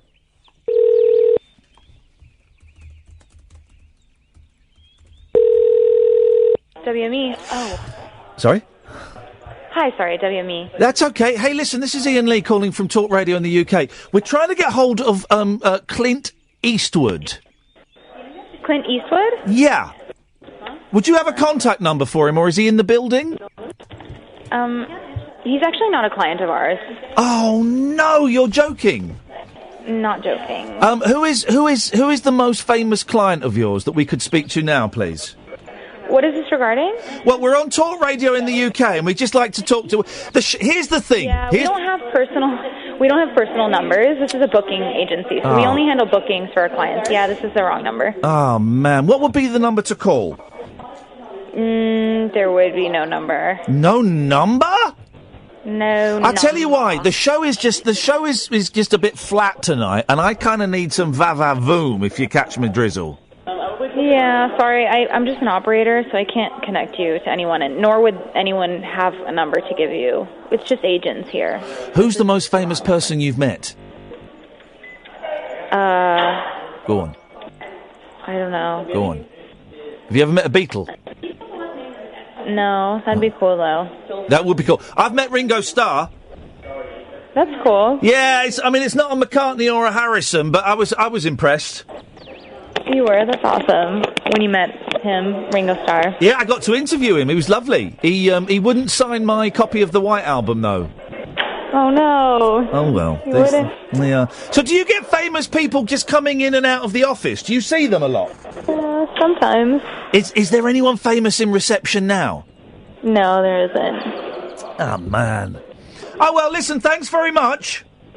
You're welcome. Send our best to Clint Eastwood if he does come over to your company. I think he'd be better with your agency than whatever agency he's with, because I've not heard him for years. Yeah, Clint Eastwood's pretty great. Yeah. Thanks very much. Bye-bye. Okay, bye. There we go. Well, that's not Clint Eastwood then. So No, how funny. Well, his agent died, so I guess he's moved some other agency. Yeah, I bet he stabbed his agent in the back. Not suggesting Clint Eastwood killed a man. But it's probably quite likely that he did. Hang on a minute. New follower. I just made a payment of £50. There we go. To Sarah Jane. Just made £50 payment to Sarah Jane there. Let's go to Edward. Go on, Edward. Edward? Yeah, hello? Yes, hello. Hello, Ian. Hello. Firstly, apologies, I'm not Clint Eastwood. I've got a fistful of pennies, no more. But I was hoping to ask you for a quick rundown of this top 10 of the genres, because I'm a bit confused about it all. Number 10, it's techno. Number 9, it's jazz. At number 5, it's run rig. At number 4, it's country rock. At number 3, it's Bitty McLean. At number 1, it's pop. So 8, 7, 6 and 2 are free. Okay, so what genre are The Who? They're rock. Okay, and where does that go then? Well, it's got to be Bitty McLean, isn't it? What? Well, I would say Bitty McLean. Right, here we go. Bitty McLean is more consistent than rock. Do you think so? I think he's more consistent. I think the highs of rock are probably slightly better than McLean. But the lows of rock are significantly worse than McLean. So overall, comparison graphs, Bitty McLean is more consistent. Okay, so where would rock fit into this? We'll fit up your Jaxie in a minute. I would put rock at number 8, just above jazz. Come on. What? Okay, well, I just found it a bit difficult to believe. Pardon me. Where does punk fit in then? Doesn't fit in the top 10. Oh, good lord. Okay, thanks for your time, Ian. Thank you very much indeed. Cheerio. Yeah, I will, yes. A man called Edward has got no business with punk anyway. And also, if he was a real punk, he wouldn't have gone, oh, flippin' heck. You'd have said and also, punk is rubbish. Punk is rubbish. Never Mind the Bollocks is a good album. Love Bites by the Buzzcocks is a good album. Okay, some of you think the Clash are good. I don't buy into it, but go on, I'll give you that. That's it. The rest of it was pony. Utter pony. Yes, Kim? Hello? Hello, Kim. Oh, hiya. Hello. Hi, Cass. Hi, Ian. First-time caller. I just wanted to ask you a really weird question. What is your first childhood memory, and why do you think that is your first memory? On my first childhood memory, I remember it vividly. It's I was 3 years old, and I was stood at one end of the coffee table in the living room, and I was peering round the side, and I was looking at my mum, and I remember thinking very clearly, I am 3. That's it. That's it. It's just that snapshot. That's all I remember. That's really cool. Mine was feeding the tortoise in the kitchen. Is that a euphemism? No. My tortoise wasn't allowed in the kitchen, and I brought it in the kitchen to feed it, and it bit my finger, and I'll never forget that. And how old were you? I was about 3 or 4. Well, you see, these things happen, Catherine. My first memory is a scary dream, a dream about Darth Vader coming down my grandma's stairs. I remember that. I think I might have had it a few times. God, it was horrible. Excellent. He's Great. a very Thanks, scary guys. figure back in the... He was a very tall, dark, shiny, scary figure. I didn't like his breathing. No. Mean man. Kim, thank you very much indeed. Intrepid is angry on Twitter. Since your banner doesn't contain descriptives such as parody, farce or comedy, I'm assuming we all entered into a written contract. I offered £100 to old followers and £50 to new followers. You then requested bank details from contracted followers. It appears you are attempting a monetary fraud. So Well, sue me. Have a look at that person's bio. It says, don't argue, mute. Excellent advice. What I've put in. Also, that's not your spell off comp. Crack No, on. exactly. People stop sending me your bank details online. Everyone's sending me their bank details.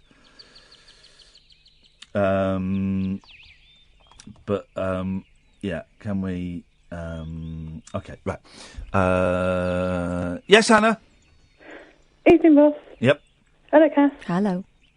Can I add disco to the genre list? No, because it's the top 10. But that should be in the top 10. No. Not, Oh, did come on, did it's you say disco? Did you? No. Right, okay. My second thing is, can we go to the roof? No. Have a party. There we go. Thank you very much indeed. Irresponsible. Oh, dear. 0344 499 1000 is the telephone number. If you want to give us a call, you'd be very, very welcome to. We're not taking calls straight away, though, so get over yourselves, guys. Get over yourselves. We're not doing it tonight. We might do it later in the week, but we are not doing it tonight. What was this story? I saw this floating around on Twitter, and this story about the old couple not being sold pies. Before 9. What was that story? Someone sent it to me for some reason. I know. It's here, but there's a key bit of it is missed out. So I'll read this here, right? Who ate all the pies? No one. It's before 9 a.m. Morrisons has been forced to eat a slice of humble pie for refusing to sell pastries before 9 a.m. Pensioners Linda and Tony Gilks were told they couldn't buy any because it was too early. The couple were furious when staff at the supermarket in Middlesbrough stuck to the rule and refused to budge. Mrs. Gilks, 62, turned up at 8:45 a.m. She really wanted a pie. to order 8 large sausage rolls and 2 steak bakes. She said she could see bags and bags of pies wrapped up behind the counter, but was told she'd have to wait until 9. I could have had a fruit pie, but not a meat pie, she said. As 5 other confused customers joined the row, staff insisted they had a new no meat pies before 9 a.m. policy.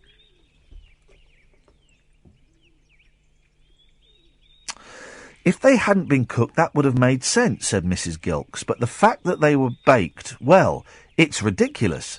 If I could have reached over, I would have grabbed them myself. Husband Tony, who eats fish and chips 3 days a week and rarely touches pastry, branded the decision stupid. The 76-year-old said, you start thinking, is it April Fool's Day? Morrison said there is no hard and fast policy and pies are simply baked for 9 a.m. to match customer demand. The supermarket has now issued an apology. Spokesman said it appears that in this case we should have sold the customer their pies. But then in the longer statement that came out, the old couple hinted that there was a conspiracy theory. They said something along the lines of, there's more to this story than meets the eye. Morrisons have an agenda. Something like that. What the hell are they banging on about? How the hell are they getting paranoid about... And so what if you had to wait 15... I mean, it's a stupid rule, but... So what if you had to wait 15 minutes for some pies? Dear God! 03444991000, this is Talk Radio. The late night alternative with that man, Iain Lee. There's no strangers here, just friends you haven't stalked on Facebook yet. Have never sent my picture to anyone who didn't request it. The Late Night Alternative with Iain Lee on Talk Radio. Yes. I found Mr. Gilks's argument. Oh, yeah, go on. He even questioned their reasoning. There's more to this, he said. Morrisons have got their own agenda. They don't want people to know about it. They've given too many ridiculous stories about why. Who do they think us customers are? We're the people paying their wages. Wow. Oh, man. I wonder what the dark secret could be. I wonder what the dark secret could be. Here's the thing, guys. Of course I'm not going to pay you suckers £100 and £50 on Twitter. What is wrong with everybody? Although, can I just say, I did just pay someone 50 quid. I did just pay someone 50 quid. Genuinely did, because I thought it would be a nice. I thought, well, what's the punchline to this gag? Oh, I know. I'll give someone 50. I'll give someone who sent me their details 50 quid. So I've sent someone 50 quid. But you've rewarded them for being stupid because you could be a confidence trickster. No, but she's given me a PayPal thing, which is different to the bank details. So all the worst that could happen is more people pay money into their PayPal account. That's the worst that could happen. Twitter's a funny old thing, and it's something we do talk about a lot.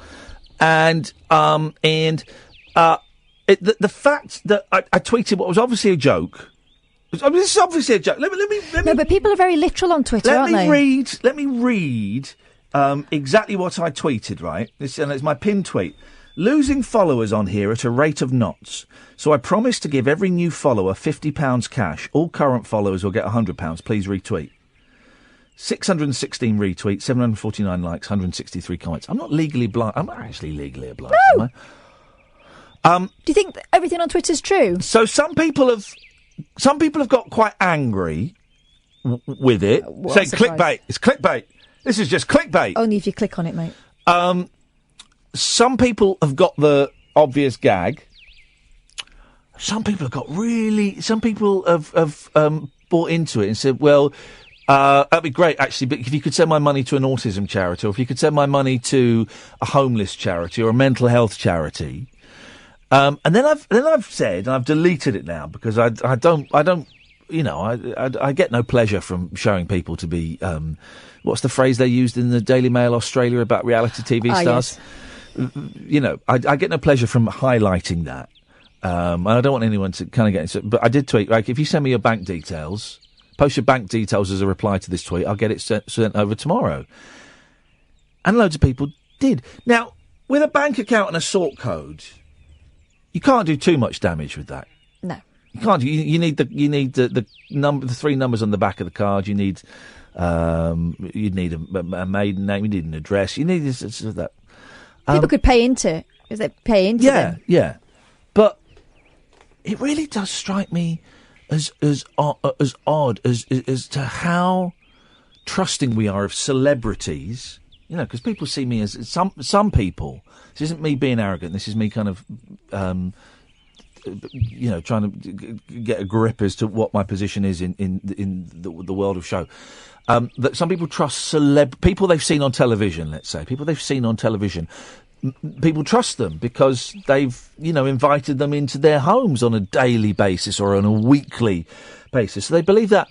But it just goes to show people will fall for any old tosh. it's and I'm calling this one out early because I don't want to. I probably will. Tragic comic cons people into something like that. And it was a joke that I genuinely didn't expect to get any actual engagement on, and it just makes me think we don't need Twitter. If people believe a bloke that is famous for eating a pig's vagina, right? If people believe that when they say, I'm going to give you £100, could you give me your bank details? Right? In a tweet. Imagine what else they're believing that is sent out in tweets. Imagine what else this is how fake news happens, because if something is retweeted enough times, it becomes a fact. Mm-hmm. It becomes a fact. And people 0344 499 1000, by the way, is the phone number. No withheld numbers. So that person that spent all night calling in, you're wasting your time. So things become a fact once they're retweeted I wonder what the threshold is, what the tipping point is. Is it 50 retweets? Is it 200 retweets? Is it 162 where it becomes, oh, this is real. This is interesting. So it's like I think the more other people see that people have retweeted it and liked it, they think that there's safety in numbers in a way. But no one, hardly anyone,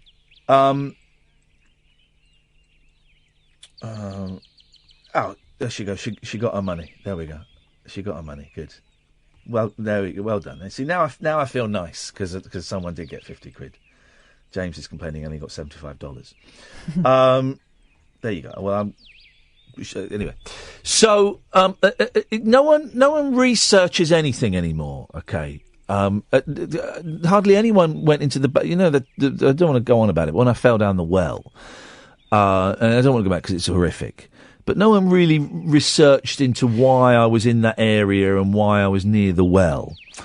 And Diane Abbott is in trouble because she tweeted a picture that I think, I've just read the headline, but she tweeted a picture which she said was an aeroplane bombing Syria. And it wasn't. It was either from a movie or it was a different conflict or it was mocked up entirely. I don't quite remember. So someone listening will know better than me. And she retweeted. And it's that thing because it's on... Because we grew up... I think because we grew up trusting the television. So this screen here, there was things we see on a screen... it's got some credibility to it, and we just look at it and we don't question where it's come from or why it's there or anything like that. The other thing you've got to remember is on social media, if your mate has retweeted something, yep. Well, they can't be stupid, can they? Yep. Exactly. I don't know. 0344 499 1000 is the phone number. Good evening, Gavin. How you doing, Ian? I'm very well, Gavin. What you got for us? Marvellous. Yeah. How about when you're asleep and you go through your sleep cycle? Sorry? You go through loads and loads of dreams and time seems to pass as it does normally. Yep. But when you're awake, time flows at a constant rate. Say that again. When you're awake, yes. Time is a constant flow. I mean, you can say it's sort of, this day's gone real quick or real slow. Yes. But you can tell time. When you're asleep, you can go through time, you can experience a lifetime or a minute or everything, and you can have only been asleep for 5 minutes. This is actual genius because cheers, man. but the inverse, because my youngest asked a brilliant question the other day because he was falling asleep in the back of a car after a long drive, and he said, "Dad, how come car journeys are so long? But if I fall asleep, they're so short." That's great question. We used to tell our kids, have a magic sleep and we'll be there faster. Great question. Yeah. So what do you think about it? Well, because it's so why can you spend years in a dream but you've only been asleep for 30 minutes? Yeah, or 30 seconds. Well, okay, because and then you can have another 100-year dream. Yeah. But dreams are just illusions. They're just your brain firing away, aren't they? Just on standby. Time feels the same, doesn't it, Kath? I mean, time doesn't seem quicker or slower when you're dreaming. You don't question it so much when you're dreaming. Well, time doesn't feel quicker or slower when you're dreaming, but obviously time is sped up in the dream. Or is it just your perception or your mind works quicker? Well, it's the same thing. Yes, your perception. Your perception. Time is elastic in a dream. Time does not follow some would say strict, some would say rather shonky rules. It follows when you're awake. So it's like watching a movie. 1,000, watching it. You fast forward it, but you know you were watching it in fast forward. Yeah, but your brain is the thing that's fast forwarding it, so it can take it all in. So if your brain was faster, you could watch a DVD played at like... No, because your eyes are too slow for that. Right, what if your eyes and also the sound. Also, you don't get the sound. And also DVDs. DVDs, don't they skip stuff? It's not like video; they skip stuff. Yeah, because it's digital, I suppose. Yeah. All right. Well, I just thought I'd fling that about. Well, I'm glad we sorted that out, Gavin. Thank you very much. 03444991000 is the telephone number if you want to give us a call. You'd be very welcome to. I'm not giving out any more money, by the way. So, but you would say that. Yeah, I would say that. Just reading through these. Reading through these replies. That Will has just tweeted his bank account details, then written, F it, probably won't happen. Yeah, mate, of course it won't happen. Are people...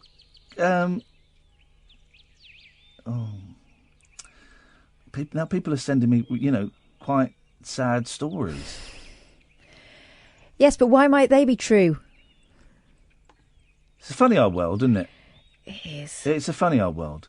I think we're still getting to grips with the rules on Twitter, aren't we? I'm worried I've genuinely got myself into some legal quagmire here. I mean, I've got what I wanted out of it in that I've got over 100,000 followers again. So I'm happy with that side of things. But 10% of which have their hand out. But I do want, now I'm Mr. ITV, I don't want to get my ass sued, man. What are they going to sue you for? For money. For winding them up? Well, here's the thing. If you libel someone on Twitter, Katie Hopkins, she lost her house. Imagine if I lose the kid's house.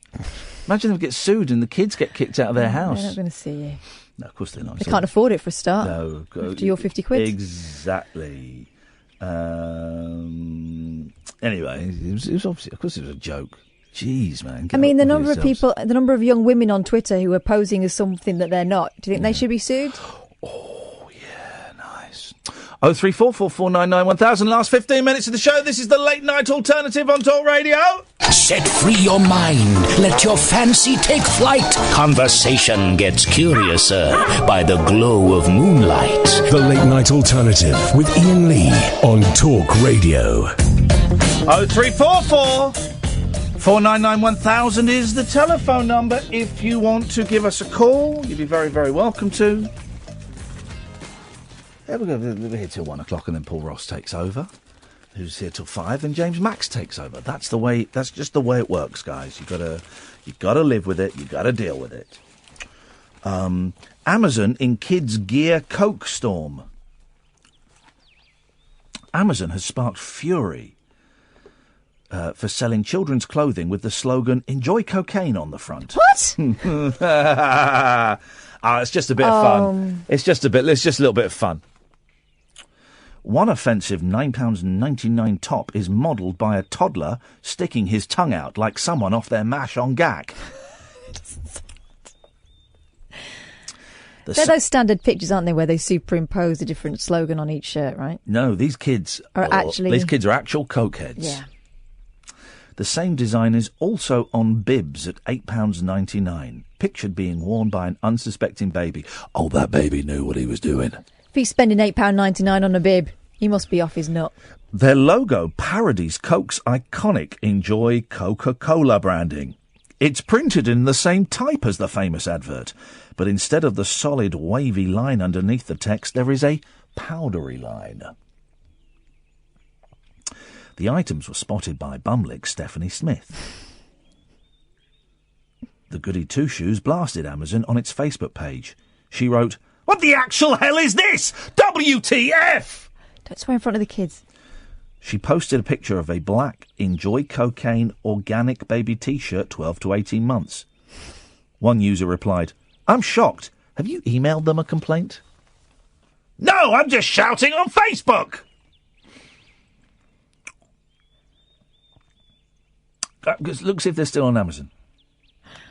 Because I want to get them before they sell out. Well, the thing is, right, this is this is all excellent marketing for some naughty T-shirt company. I want to get them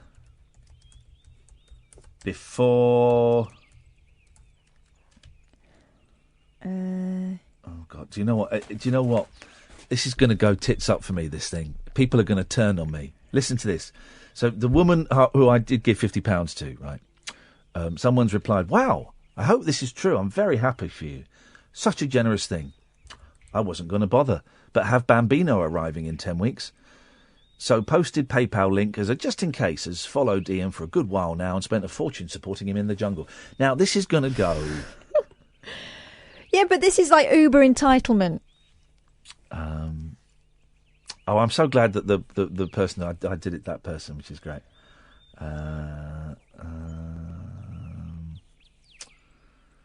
Should I post that my Twitter account has been hacked? I think the fact that you've spoken about it quite widely on air might undermine that, but yeah, go on. These money grabbers aren't listening to this. They don't even know I do a radio show. Sorry, guys. Just wrangled control of my Twitter feed back. It had been hijacked by someone. I don't know what they tweeted, as it's all been deleted. I hope it wasn't obscene or upsetting. That's that sorted. That's that done. That's that cleared up. I can find grown-ups T-shirts in that, but I think they may... I want them for my kids! Let me see if I can find the bibs. T-shirts, also modelled by a girl aged about 6, came in a variety of colours. The sick clothing is sold by a third-party seller using the username Phillips T15. They're Terminator. T15's a Terminator. All of the products are currently in stock and are dispatched from Estonia. Don't you own Estonia? Not anymore. Okay. I mean, it's part of a bigger... Yeah, I guess I do, I suppose. Right. Bib. I'll put a stop to it immediately. No, but I can't find the Enjoy Cocaine one, but I've got a picture of two topless women snogging each other on a baby's bib. I never thought I'd say it, but that is a sexy baby's bib. What a beautiful baby bib. Sexy baby's bib. So that's the cocaine. That's the cocaine T-shirt kids story. Hope you got a kick out of that. What you found? So this is a baby's bib. I'd rather be snorting cocaine off a hooker's ass. The baby's bib. Gosh. Off the ass? Oh, here's another one. What a waste. There's one here that's got a list of different things. Coke, crack, crystal, big C, sea dust blow, snow paradise, base, candy cane. I mean, it's a shopping list, a junkie shopping list. I need something more than coffee, but less than cocaine. I don't do drugs. I am drugs. That's one bad baby.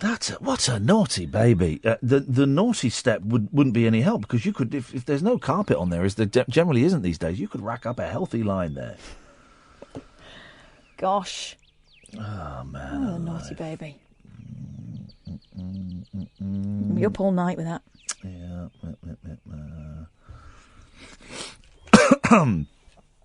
Hey, there's the thing. You could blame the Russians. Yeah, it's hacked by the Russians. That was it. That was it. What have I written down here? What have I written? Oh, here we go. This doesn't make sense, because I don't believe there are enough bikes in the world for this to How many bikes are there in Beijing? 9 million. Is that the figure that Katie Mellior came up with? It's a fact of truth you can't deny. So listen to this story. Right, how many bikes? How often is a bike stolen? How often is often? You don't say the T in the often, do you? How often? You do. How often is a bike stolen in the UK? Which bike? It's just not the same one. It's a different bike. A bicycle. Well, I'm assuming it's a different one. It says a bicycle is stolen, so it could be the same one. But how often? Do you say the T in often? I don't know now. Often. 03. Here we go. We will take calls to air for the last bit. All you got to do is phone up 0344 499 1000 and just say often or often, whichever you think it is. Let's go to line one. Line one. Is it often or often? Often. Often. Okay, thank you. Double F. So that sounds often. That sounds common. Nordic. Do you come here often? I would like to buy some often for my Sunday dinner. We go to the market and get the off. Where's the often? What was the often? Often the door. 0344 499 1000. Often or often? You're just in crazy. James is just typing obscenities on my screen. So how often is how often is a bicycle stolen in the UK? Is it every 3 seconds? Don't be such a... Every 3 seconds? 1, 2, another bike gone. 1. That would mean... 2. No. Another bike gone. 1 every 5 minutes. Oh. A total of 93,571 was stolen last year. Hello, line 2. Often or often? Jackass. No, that's not the thing. The question is often or often? Jackass. Okay. One more. Do you often have a choc ice or do you often have a choc ice? Jackass. Okay, I don't think we're not going to get too far with that gentleman there. I appreciate the call, but it's not particularly helpful in this environment. Often or often? Often sounds made up, and often sounds Nordic. There is Germanic. a T in there, isn't there? I wonder what Morrisey would say. Send it back. That's what Morrisey would say. Oh dear.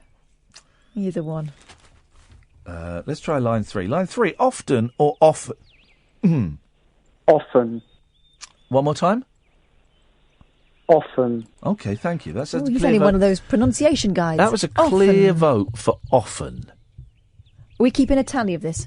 1 often. Go on then. Oh, wait. Well, you were looking around for something to write on. I haven't got a piece of paper or a pen. Have you? Oh, bloody hell. Right, so we've got often and often. And we'll put down choc ice as well. Choc ice. Because we've got 1 for often and 1 for choc ice. So that's something. That's something to be proud of. Jermaine Greer last night predicted Meghan Markle would bolt from her marriage. Here's another one that just says things. I like her. She's another... I've met her recently. She just oozes... She's 79, but she oozes sex appeal. Yeah, but it's confidence, isn't it? No. Yeah, she don't give him monkeys, and she hasn't given monkeys for years. No, sex appeal isn't just about confidence. There's a vibe.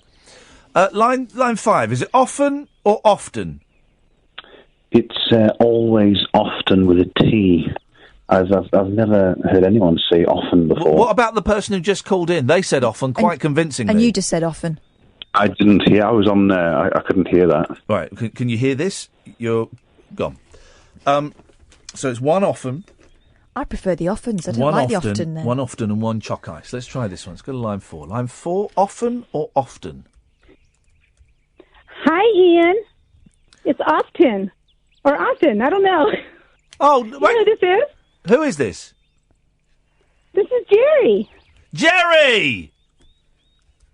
Hi, you guys. How the hell are you doing all the way over there in the U.S. of America? I'm doing fine. I'm still nervous. But I just wanted to... I know you guys are going to go pretty soon, but I just wanted to say hi. Hiya. And I'm watching you guys right now on YouTube. and it's about 5 to 5 over here. Can I just say, by the way, I want to do this show in America because you've got the best voice out of all everyone else in comparison is just some slack-jawed, dribbling idiot. Jerry's got a great voice, enthusiastic. I love the American accent. Spunk, that's what she's got. Well, let's not be too harsh on her, but she's enthusiastic. It's making me smile. She's vivacious. We love you. You know what? I love you guys. You guys every time I hear you guys or watch you guys, you make me smile because you're so funny. And hi, Kath. Hello. Okay, let's not build up Kath's part. All right, listen, we've got to move on. But thank you, Jerry. We'll speak again soon. Let's go to line 6. Line 6 is... what did she... She said both, didn't she? She said often or often. I'm not sure. Okay, so it's 2 for often, 2 for often, 1 for chalk ice. Hello, line 6. Is that me? Yeah, it could be. Oh, sorry. Chalk ice and often. So it's 1 for chalk ice. So to be honest, the chalk ice isn't helping things. And often. Chalk ice. No, okay. Yeah, often. Often. The chalk ice stuff isn't... With the tea. It should only be a treat, really. Yeah, I shouldn't have included... Although, chalk ice is a flipping brilliant invention. Imagine the dude that invented a chalk... I love a chalk... What's your name, caller? Rachel, and chalk ices are what your parents used to give you when they lied about ice cream van outside the door, aren't they? They used to say the ice cream van had gone and they'd give you a crappy chalk ice. Well, you were lucky to get anything. We just said, no, you're not having anything tonight, forget it. But a chalk ice is not crappy. No, chalk ice is not a crappy thing. Why are you... Well, maybe she got crappy ones. No, but even the own brand... This was what I was about to say. Even the own brand chalk ices... In the white paper? ...are incredible. Yeah. You can't go wrong with it. Chocolate and ice cream in a rectangle. Ice cream van stuff is always 10 times better than shop. Oh, listen, I love Mr. Whippy. Of course I do. I'm not stupid. But a chalk ice is... Here's the thing. My boys don't like ice cream that much. This generation likes ice lollies. Ice lollies. Mm. Oh. No, they're just full of sugar. Yep, thank you very much indeed. Well, they're just full of ice and colour. But they like ice lollies now. That's the thing. I'm not crazy about ice cream. I can take it or leave it. Yeah, I know, and that annoys me when we've been out. It's all kicking off on Twitter. Uh-oh. I thought you'd be out of the woods by now. There's 2 people arguing with each other now about the come on, guys. About whether it's real? Come on, guys. Oh. Right. Kirsten, I wish you the very best of luck with your baby. And oh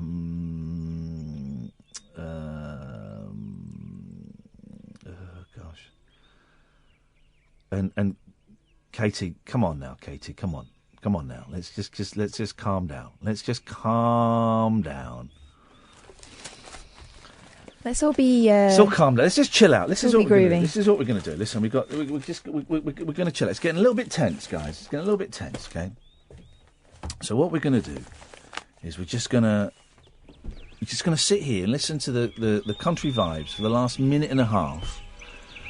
And there's a wedding going on in the distance. That's nice. And if anyone wants to phone in, we've got 90 seconds. If anyone wants to phone in with often or a chalk ice, we'll do that. Happy to do that. Sorry, got 70 seconds. And if they don't, then we'll just have this till the end of the show and then Paul Ross at 1.